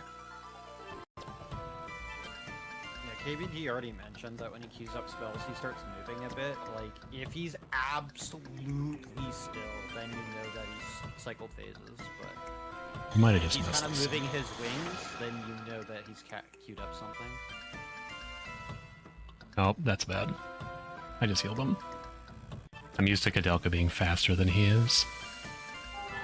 So that's what you don't want to do. I did that as an important lesson to show everyone what happens. I'm actually going to throw one of these on her to try and pick up a little bit of damage. Man, he's wiggling like mad up there. I've never seen him move that much. That Fortify Intellect should just give her a little bit of a boost in her damage.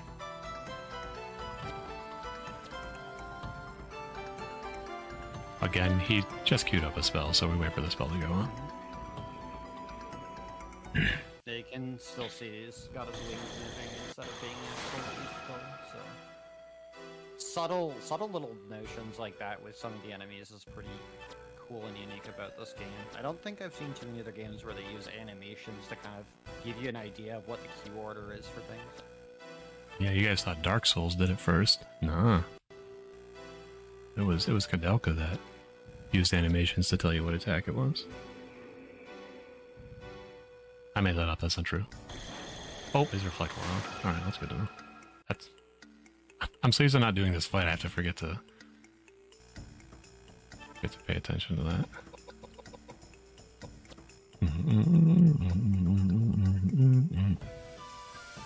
So yeah, this is why this fight's miserable. Because there's not a whole lot you can do to speed it up other than just get a scroll. He's low on HP. I'm gonna put this... we'll go for it. I trust you. I trust.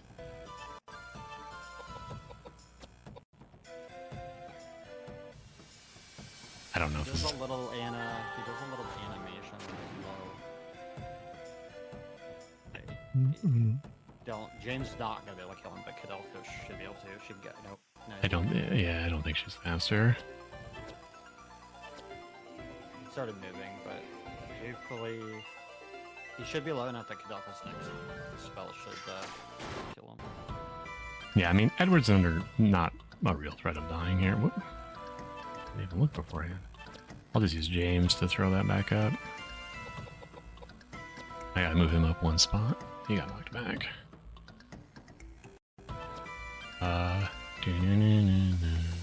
So yeah, this fight, like without a scroll, can 5 or 6 minutes long, or 30 minutes, or you just shut the game off. Just kind of depends on how. Casually, it's definitely gonna take new players like half an hour, I think, with not an ideal setup. Yeah, this is a miserable fight to do casually. But at least you get to listen to the music, so that's pretty cool. You guys got a quick second for a donation? Oh yeah, I was just about to say, yeah. So there was a $20 donation from Big DSC with no comment. That's So that puts our, good. that puts our total to $1,062, which puts us right under the highest donated by about $100 and $113 from the highest we've ever been donated. So keep getting your donations up. Yeah, that's actually why I didn't get a scroll, so I could give you guys the opportunity to set a new record. So I feel like Koudelka's dealing slightly lower damage. Yeah. Than she should be. Yeah, I agree. Then again, he does have slightly higher magic resist than some of the other enemies. That's one of those things that it's probably risky. We already messed that up once. One of the things that I really enjoy about playing this game a lot is you just kind of get I mean, I'm sure it's the same for any other speedrun. You just kind of get a feel for where the bosses are at with their HP and how you're doing in the fight. Hopefully it doesn't wiggle here. Man. This guy's got his dancing shoes on today. Yeah, he seems like he's like rotating through phases really quickly. I also don't know why this dude's hanging upside down. There's supposedly oh yeah, he has no legs. Never mind. I was gonna say he's holding on to the rafters of the ceiling. I think he's got one leg, and then kind of. It's hard to tell because like he's so far up there that you don't really get a good look at if he's got anything on there. To me, it looks like a stub. Well, he's got yeah, I think he's got a stub and then he's got a leg, but I'm not sure. It's very dark and it all kind of blends together. All I know is that this boss has so many eyes all over him, it's ridiculous. True. Wait, hang on. I know I made the Dark Souls joke earlier, but that's also like a Bloodborne thing, is all the eyeballs. Wait yeah, a this minute. boss is a pretty big reference to like the angelic demonic stuff. I forget what it's called exactly, but like a lot of these enemies look very reminiscent of like enemies we've seen like Devil May Cry or Bayonetta, like the demons and Oh yeah, you know, I never thought about that. Yeah, that makes sense. Oh, Koudelka's magic lit up. That means that we've cast Flare a lot. yeah. That usually doesn't happen until like this core. Yeah, like the root fights. Alright. No. Like leveling up the magic spells doesn't... They do more damage, that's it. They cost more. Classic RPG stuff. Ideally, you don't ever level up your flare, because that means you've casted a bunch. Which means you're not killing stuff fast. But... Having right. it leveled for the root fight is nice, but outside of that, not really. Yeah, I'm worried the root fights are going to be miserable, just because I don't think I can one-cycle them. Man. I got so spoiled with running with all these cat's eyes. So there's actually a task for this game. You have to go dig around on YouTube to find it, but Dielinka made a task. And the strategy that the task uses is kind of insane, and like, probably shouldn't try it in real life. But what it does is it moves everyone up to the front and like puts reflect on everyone, and then right before this attack goes off, you would back James and Koudelka up one and then move it back forward just because you get more damage. It's all very, very convoluted and probably not possible to do with human hands, just because of like the stats and all that stuff. And that's it. That's it. That's the worst boss in the game. By far, not close. And it's over with. And that's great. I gotta refer to my list here. Okay, so this is the kind of the part where you need to pay attention to how much agility she has. It has to be 66, which isn't an arbitrary number. It's a specific, very, very specific number. And the reason that you need her to have 66 agility is because she needs to be faster than the last boss. And the only way that the minimum amount of agility for that is 66. And you want to put as little agility, or as little stats into things that don't do more damage. And for Koudelka, agility doesn't do damage. Alright, so we've got to equip this crossbow that sometimes will be in our inventory and sometimes won't. Yeah, it was in our inventory. The game's weird, like sometimes that won't show up in your inventory until something else happens. So this is... Consistently for the crossbow, for that area, I've only noticed it never showing up if you have picked up a lot of stuff that you were trying to avoid picking up. That's true. Quick disc 4 swap. If these discs seem short, it's because they are. Again, like more like take this time that we've like KBD has been doing to run and then inflate it by 4 times, then yeah, you have that many hours of cutscenes. Yeah, it's nuts. Alright, so what we missed from that cutscene was there's a big steel door and we're gonna blow it up. Because for some reason James knows how to make bombs. And we don't really ask a lot of questions, but it don't make no sense to the pet. Mix a bit of hydrochloric acid with some of the stuff that's in Patrick's lab, and presto, you got a C4 explosive.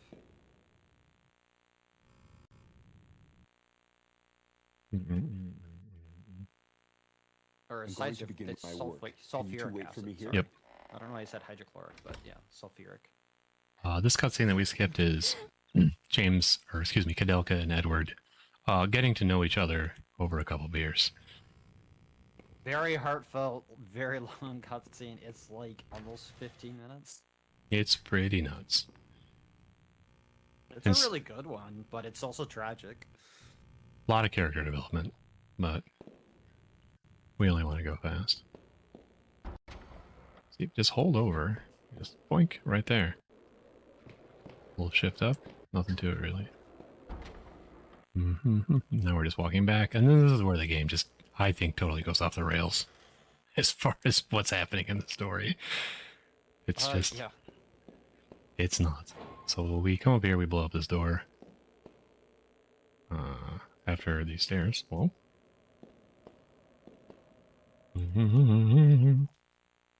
Somehow there's a gigantic hidden building behind this door.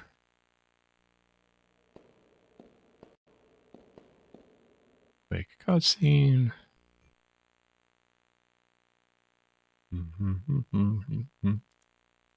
One of the last puzzles is right up here, because it wouldn't be a survival horror game without an organ puzzle.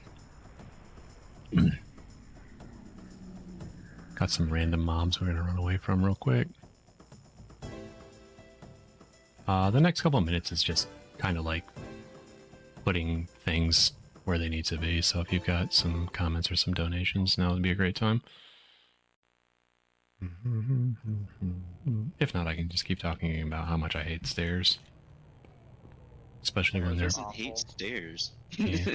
Especially when they get all curvy like this and stuff. And it's tough, man, I'm telling you. You have to really... Good? Good. Oh, let's talk a little bit about To Write Love on Her Arms. Sorry, I forgot their that happens. vision is that we actually believe these things. You were created to love and be loved. You were meant to live life in relationships with other people to know and be known. You need to know your life. Yeah, you need to know your story is important and you're part of a bigger story. You need to know your life matters. We live in a difficult world, a broken world. We believe everyone can relate to pain. All of us live with questions, and all of us get stuck in moments. You need to know you're not alone in the places you feel stuck. We all wake to the human condition. We wake to mystery and beauty, but also to tragedy and loss. Millions of people live with problems of pain. Millions of homes are filled with questions, moments, and seasons, and cycles that come as thieves and aim to stay. We know pain is very real. It is our privilege to suggest that hope is real and help is real. That's a great message, honestly. If I could read it properly. It's okay, Kudo. We know you're a little tired, but thank you. I have a 3rd grade reading level. Alright, gamers, this is it. This is the final climb. This is the big climactic ending. Hype up the run, please. Like, he needs all of the good luck and all of the best love. Ideally, you want to be able to kill one of these routes by attacking it once with each character. Because that makes the fight a lot easier and faster. But, I won't lie to you, I don't know if it's going to happen that way. Because we don't have the Cat's Eye, which is a lot of damage. The Cat's Eye gives you a lot of damage because not only does it just give you a bunch of damage because of its stats, it also gives you a bunch of agility, which means that you don't have to put more stats into agility, and just, you can put them into doing damage. Alright, yeah, this is going to take a minute. So they're all going to start shifting around and start whapping everybody and all that kind of stuff. You have time for one quick donation? Yeah, absolutely. We had $38 donated by Mystical? They did not leave a comment. That leaves us at $1,100 donated. We are $75.01 away from the highest donated from all HIG, from the highest donated to any HIG. So if you would like to help us pass the highest that we've ever received, do !donate or !D. Yeah. So the cool thing about it lining up like this is that we can hit multiple mobs with our fire now. So that's kind of nice. And it's really nice because it's Koudelka able to do it and she does the most damage. So we basically just kind of stole a turn from the enemy with them positioning like that. Once again, I'm sorry if you can hear my dog. He doesn't like to be alone. We haven't even seen it in this run yet, but we'll be seeing it with one of the bosses coming up that we fight for a couple of times. Oh, But, God. there's a mechanic in the game that we should have seen. At least you'll see casually, but not in the speedrun, because we should be killing things fast.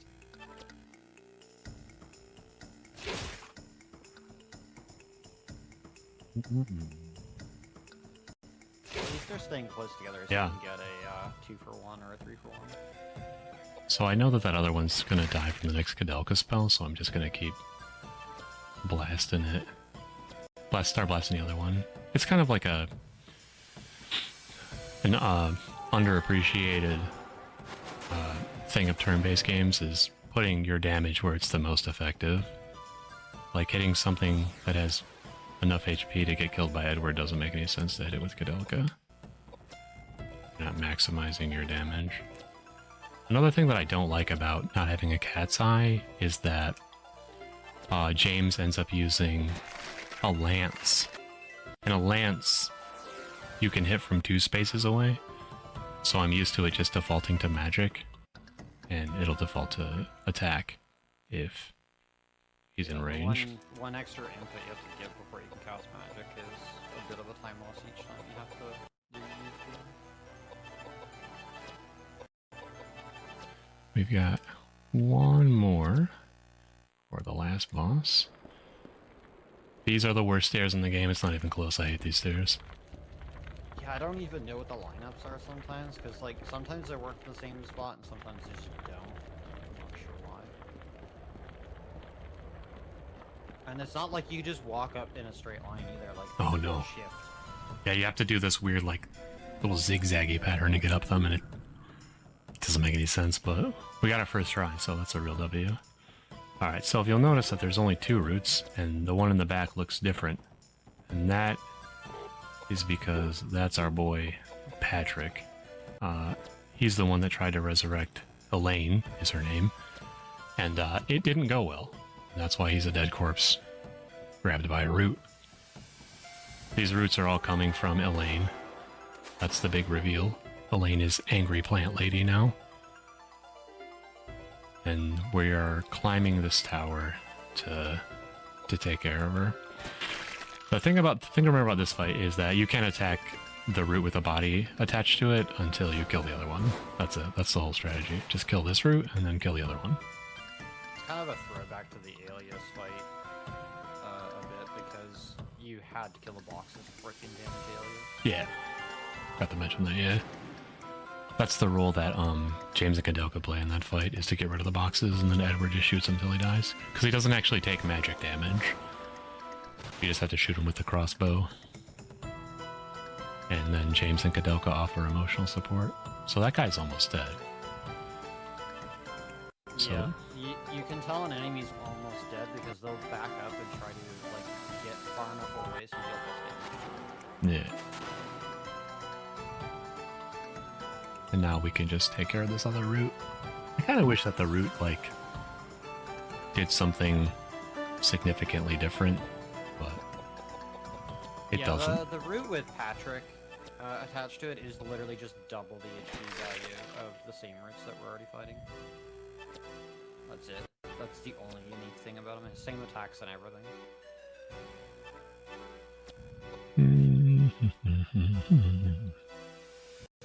The cool thing about these fights with the roots, though, is they do have a chance to flip the idols, which we saw KBD pick up, and they're a pretty big stat boost if you're low on stats. Yeah, they buff up whatever. It's like a strength idol or a vitality idol or whatever. It just buffs up that stat. Yeah. Ideally, if you need the extra boost, you want to take the agilities and the ints. All the other ones I don't think really matter that much. Nah, they're pretty useless. At this point, the only thing that you want to do is just more damage. Yeah. Nice. Couldn't help it, I'm sorry. I'm 12, by the way.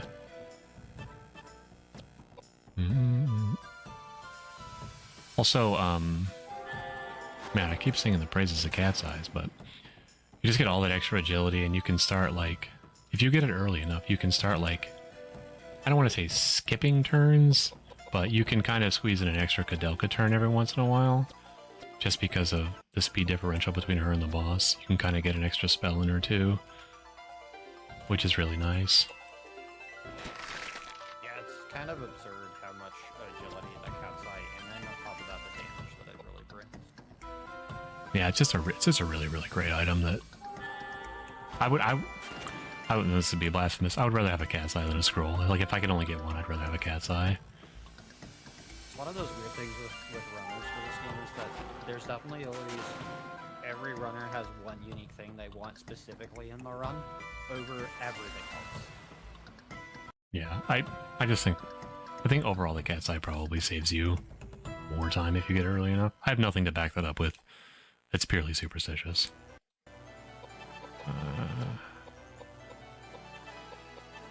So, James's agility, I didn't mention, needs to be at 40. He doesn't need to be faster than Elaine because he has enough HP. Alright, so we're just walking to the tippy-tip-top tower. Or the tippy-top of this tower. More stairs. I hate stairs so much. Yeah, the 66 agility that KBD has going into this fight is ideal to set up the start of the turn. Because if you don't, it could just be a bad time. This is the part of the game where it goes, hey, you don't have Koudelka's pendant, you shouldn't go in here. And if you don't have Koudelka's pendant, you definitely shouldn't go in here. Big flower. The big Elaine reveal that we get to miss. Ironically, if you don't know that you need that pendant from that fountain, like earlier before we did Gug, then you will just die and theoretically soft lock the game. There is a way to unsoft lock the game, and that's because the devs did put a backup in the run for you able to get the pendant, and there is a cat encounter in this particular room that you can get, where you can also get the cat's eye. That's what we needed the pendant for. With Elaine. Now she's going to start chasing us, because she's very mad we woke her up. So, this is the biggest cheese fight in the game.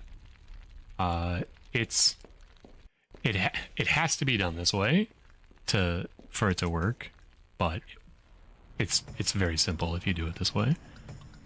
So the reason that Koudelka needs 66 agility is literally to get this reflect off before Elaine casts her spell. This is the only reason. You can't shoot her with Edward, she'll just dodge it. She's currently immune to all physical forms of damage, unfortunately, and only damageable by 2 of our 4 main elemental spells, one of which is stronger than the other. But Elena always opens with this attack if you don't have the agility, so it's let that reflect is important for Koudelka, and it also allows us to bounce the damage back to her, which then allows us to quickly clean up this fight. So it doesn't really come up too often, but one of the important things to know about this fight is she can't kill herself. You can't use the reflect damage to finish her off. It has to be your damage.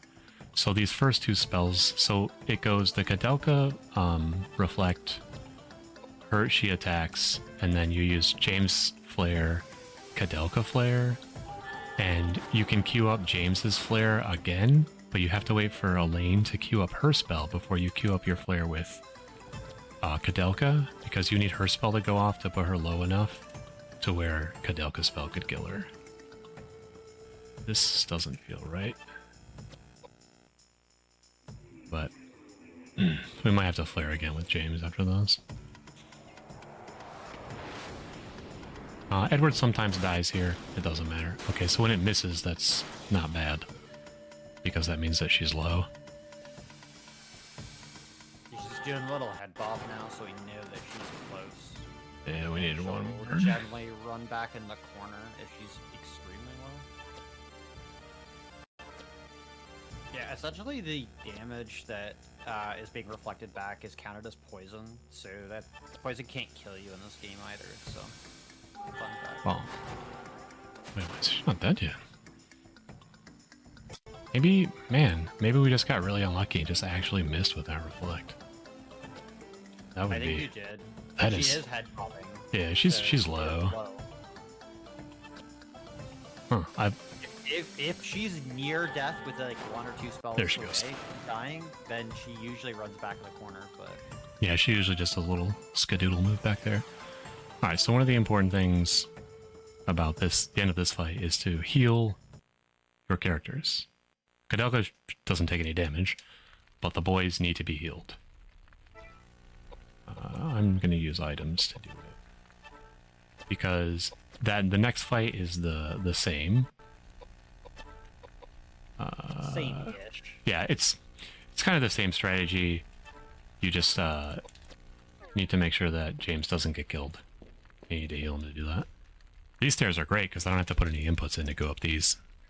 Auto stairs. Why couldn't the whole game be like this? Alright, so this fight is a little different. The strategy isn't different. Okay, the strategy is a little different. You still use the reflect. You have to use a different spell. And Edward can do damage now. So we just start blasting.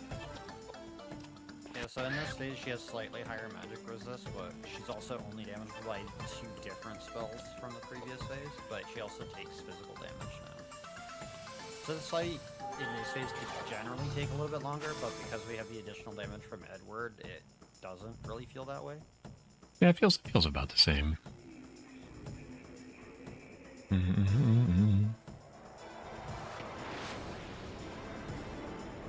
pretty good chunk of damage. There we go. Reflect still does a lot, though, in comparison. Yeah, Reflect is... I can't imagine doing this fight without Reflect anymore. I've tried. It's not really possible with the speed. Because you're just so much lower than you need to be. Oh, crap. Like Elaine and all the other bosses, if they touch any of your back row characters except for Edward, they die. Alright, I've got to pivot real quick. I forgot Flare costs twice as much. So I'm actually running low on MP, which isn't a big deal.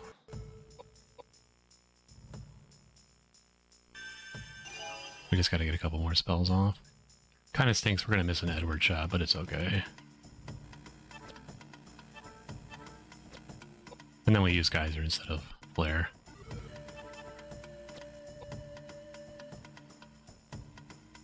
Oh, big deal. Bonk. So yeah, like I keep raving about this game. I can't encourage people enough. This is a very, very simple speedrun to learn. There's no real, like... There's nothing frame perfect, there's no real glitches, it's just... If you've ever studied for a test, you can speedrun this game. It's entirely execution-based, but there is RNG, that's the only thing to keep in mind. Yeah, you'll... If you can accept the fact that... See, now she's moving back, she's pretty low now. If you can accept the fact that sometimes you'll just lose runs to the game being the game, if you can accept that, then this is a really fun game.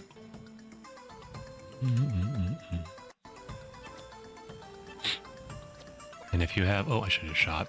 If you have any questions, my Twitter is the same as my Twitch. You can DM me on there and ask me questions. There's a Discord for this game. Well, for all the Shadow Heart series, actually, are in one Discord. I'm in there, Rev's in there, Miss Scarlet Tanager's in there. She's one of the people that I watched to learn how to run this game. Alright, we gotta... That was the wrong time to do that. She's in the corner, so she's definitely low, but she's not doing the bob. There you go, She just died. Okay. Alright, one more fight. This is where we get to see Elaine's go Super Saiyan, I guess. Her final form. Yeah, if you thought Elaine only had, like, one form, no, wrong, she has a 3rd evolution. True. Alright, so this fight's pretty complicated, really. What you gotta do is you've just gotta hope and pray that she kills you fast, because that's the end of this game. So you're just mashing through these. Yeah, this is how we do it. There's like an all bosses category where you have to like kill her. I've never done that, but it seems like a lot of work. It's hard. This is easily one of the hard. I think this fight is literally harder in the speedrun than the super boss. That's time. And that's it. I will... GG. marvel at this last cutscene. As we watch James give his life to save us, God, is this my fault? which sets up Do you blame for Shadow me? Hearts 1. Are you punishing me now because the path of my faith was tainted? I accept my Yeah, fate. the Roger If it is your wish, line then is I coming up accept too, my which is fate. the one It's He we who were has mentioning an so ear, dumb. let him hear. If anyone is to go into captivity, Yeah, yeah. he will go. I have no If comment anyone about is to that be line. killed with a sword, with I also the don't have a sword he comment will be about the killed. horrible thing I that am Edward what says I to am. I Koudelka am at the very end content there. with my Yeah. life. I have always But it's loved like, you, she's Elaine. okay with it, so... Sure. Here comes the laser beam of salvation, I guess. And they live, well, lives might be the wrong word. They exist happily ever after. And James finally gets to be with Elaine in heaven. At least that's what the game indicates to us. But really, amidst all of the craziness, it's a happy. This is a happy ending. Like I said, there's two other Yeah, endings. like, believe it or not, this is the bad ending, but this is the happier ending and the canonical ending, so... Alright, I can't emphasize this enough. Never jump off of a building like this. Even if someone says, trust me. I wouldn't trust Edward. He shot a dude point blank for no reason. Look how high you are up there. There's no way anyone survives that. Except in video games. Of course. Here it comes. Dumbest line in the game. Don't know why. In these crazy times, young people push themselves. I have no idea contextually why he says that. It doesn't make any sense. I think it's like throwback to like how crazy all these people have been with like the sun what came they've been out. doing causing problems prefer it a little because he's easier, like though. seen it firsthand. That's fair. He's been around for a minute. He's probably way wiser He's than I been am. around for 500 years, so he's definitely seen some Goodbye. crazy stuff. We'll probably never see each other again. But this just like threw him through a loop. He's like, Hey, wow, your nickname. people are really dumb Slappa? nowadays. What does it mean? Never, Millennials. never noticed the disconnect between his shoulder and his arm right there. There's like a big, like, dip It means where his arm starts. treasure. You see it? I've never seen it. Oh, that's rich. I I'll remember that. Edward laughing at Koudelka's name is still heartbreaking. I'm like, Edward, I want to punch you. Is it okay, child? I tell you what, for though, not to follow Roger him? Bacon really gets a glow up between the end of this game and the beginning of Shadow I Hearts. have a feeling that Oh, yeah. someday, He somewhere, gets a little moisturizer for his skin, gets a nice new suit, gets a cool hat. It's like he's a totally different person. But that's it. That's the end of the run. Yeah, this is a great game. You should definitely run it. I would like to give a Now it's 20 minutes of choir while KBD gives shoutouts. and I would like to shout out Big DSC, Mystical, and everyone else who donated. Those are two people that I know personally. And I won't lie to you, Mystical kind of owes it to me after just absolutely crushing me in fantasy football this week. So I'm kidding. I appreciate the support. You can find my Twitch is Kindabigdeal44. I promise you, if you follow me on Twitch, you'll see me run this game way more than you'd ever want to see someone play this game. My Twitter is the same. You can follow me on Twitter. It's just totally random what's on my page. And like, most importantly, once again, I can't emphasize this enough, like, suicide prevention is a big deal to me. So if anyone who can hear the sound of my voice ever finds themselves in a situation where they don't know what to do and they don't know how to talk to someone, you can literally DM me on Twitter day or night, and I will respond to it as soon as I see it. And I will help you with whatever problems that you have, and we can get to the bottom of it. So yeah, that's it for me. Mash, you got anything? I mean, I speedrun this game from time to time. I'm currently casually going through all of the Shadow Hearts games, so maybe something will happen with those games. But Koudelka's a good speedrun. I recommend starting with it. It's much easier to get into than the other games. Yeah, I agree. I started playing Shadow Hearts a little bit, and some of the mechanics are pretty well. I would also like to shout out, he wasn't able to join me on commentary like we had originally planned. Not that I had any issue with Mash being here. It was awesome. Thank you for doing that. My buddy Barone, and I'm going to casually plug his band, Max Saturn. You should check them out. They're very, very cool. he's a super nice guy, and I can't say enough good things about him and the music that he makes. So if you like music, go check it out.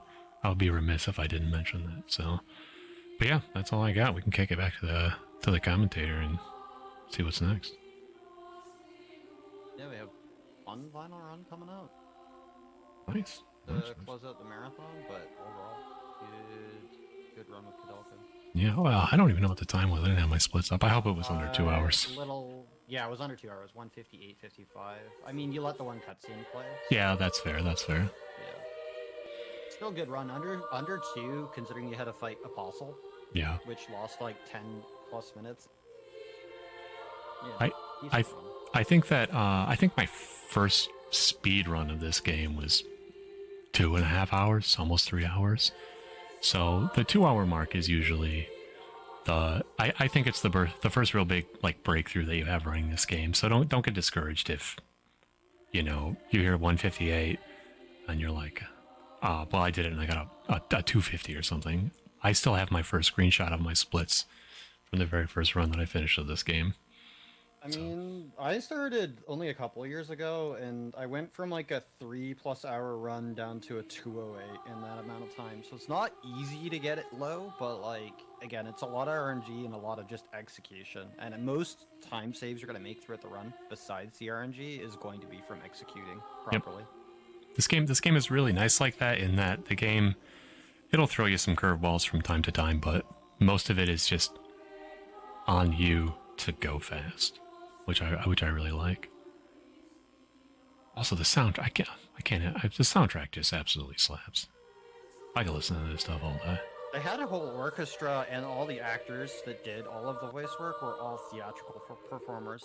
I mean, the lines that they had to say were pretty trash, but I mean, I love it. Even if you don't run this game, just go watch like a YouTube playthrough and watch that first cutscene where Edward and Koudelka are talking to each other after you kill the werewolf, and it'll just, you watch that cutscene and it sets the whole tone for how just absolutely campy the dialogue is. It's just I describe it as two edgelords trying to out edgelord each other in the very beginning of the game. Like, they both want to play the role of the anti-hero, but neither one of them are very good at it. So it's kind of funny when they interact with each other in the earlier cutscenes. Shoutouts to SNK for making this game. Yeah. Great game. So, like, it was really ahead of its time. Like, all of these cutscenes, there was motion capture involved, and, like, no one really knew what motion capture was or how it worked back then. So, like, they were trying to be really, really progressive and make a really, like, dynamite cutscene-ridden RPG. And they did a really good job for the technology that they had. But if this game were to be remade nowadays with the technology that we have, I think that the creator's vision would be a lot easier to achieve, and the game would be, I mean, I already think it's good, but it would be a lot better. I'll have a lot more appeal to a broader audience, I think. So yeah, that's Koudelka for you, baby. All right. Well, thank you so much for the run. Kind of big deal. It was really enjoyable to watch. Yeah, and thanks for having me. It was a pleasure to be here again. All right, so we will be moving back to intermission, and we'll be right back with Winneback Covert Operations by Joseph Joestar. If y'all have anything you want to talk about or anything you want to plug, this would be a perfect time for it. Yeah, actually, we have a donation in, so perfect time. And this is actually perfect timing because it looks like we have the surprise of meat incentive. Please tell me we're not past surprise of meat yet. I can probably squeeze it in there. It should take less than 5 minutes to get it done. Ideally, that would have been a thing to do at the start since it requires me getting out of bounds. No, that's completely understandable. We just got the donation in from Spar. So thank you so much, Spar, for that $15 donation. We're definitely going to try to squeeze that surprise of meat in, but if not, it's totally understandable. Yeah, I would leave that up to the staff, but it should, I should still be able to squeeze that in at the end if they're okay with it. There we go. There's a tree lady.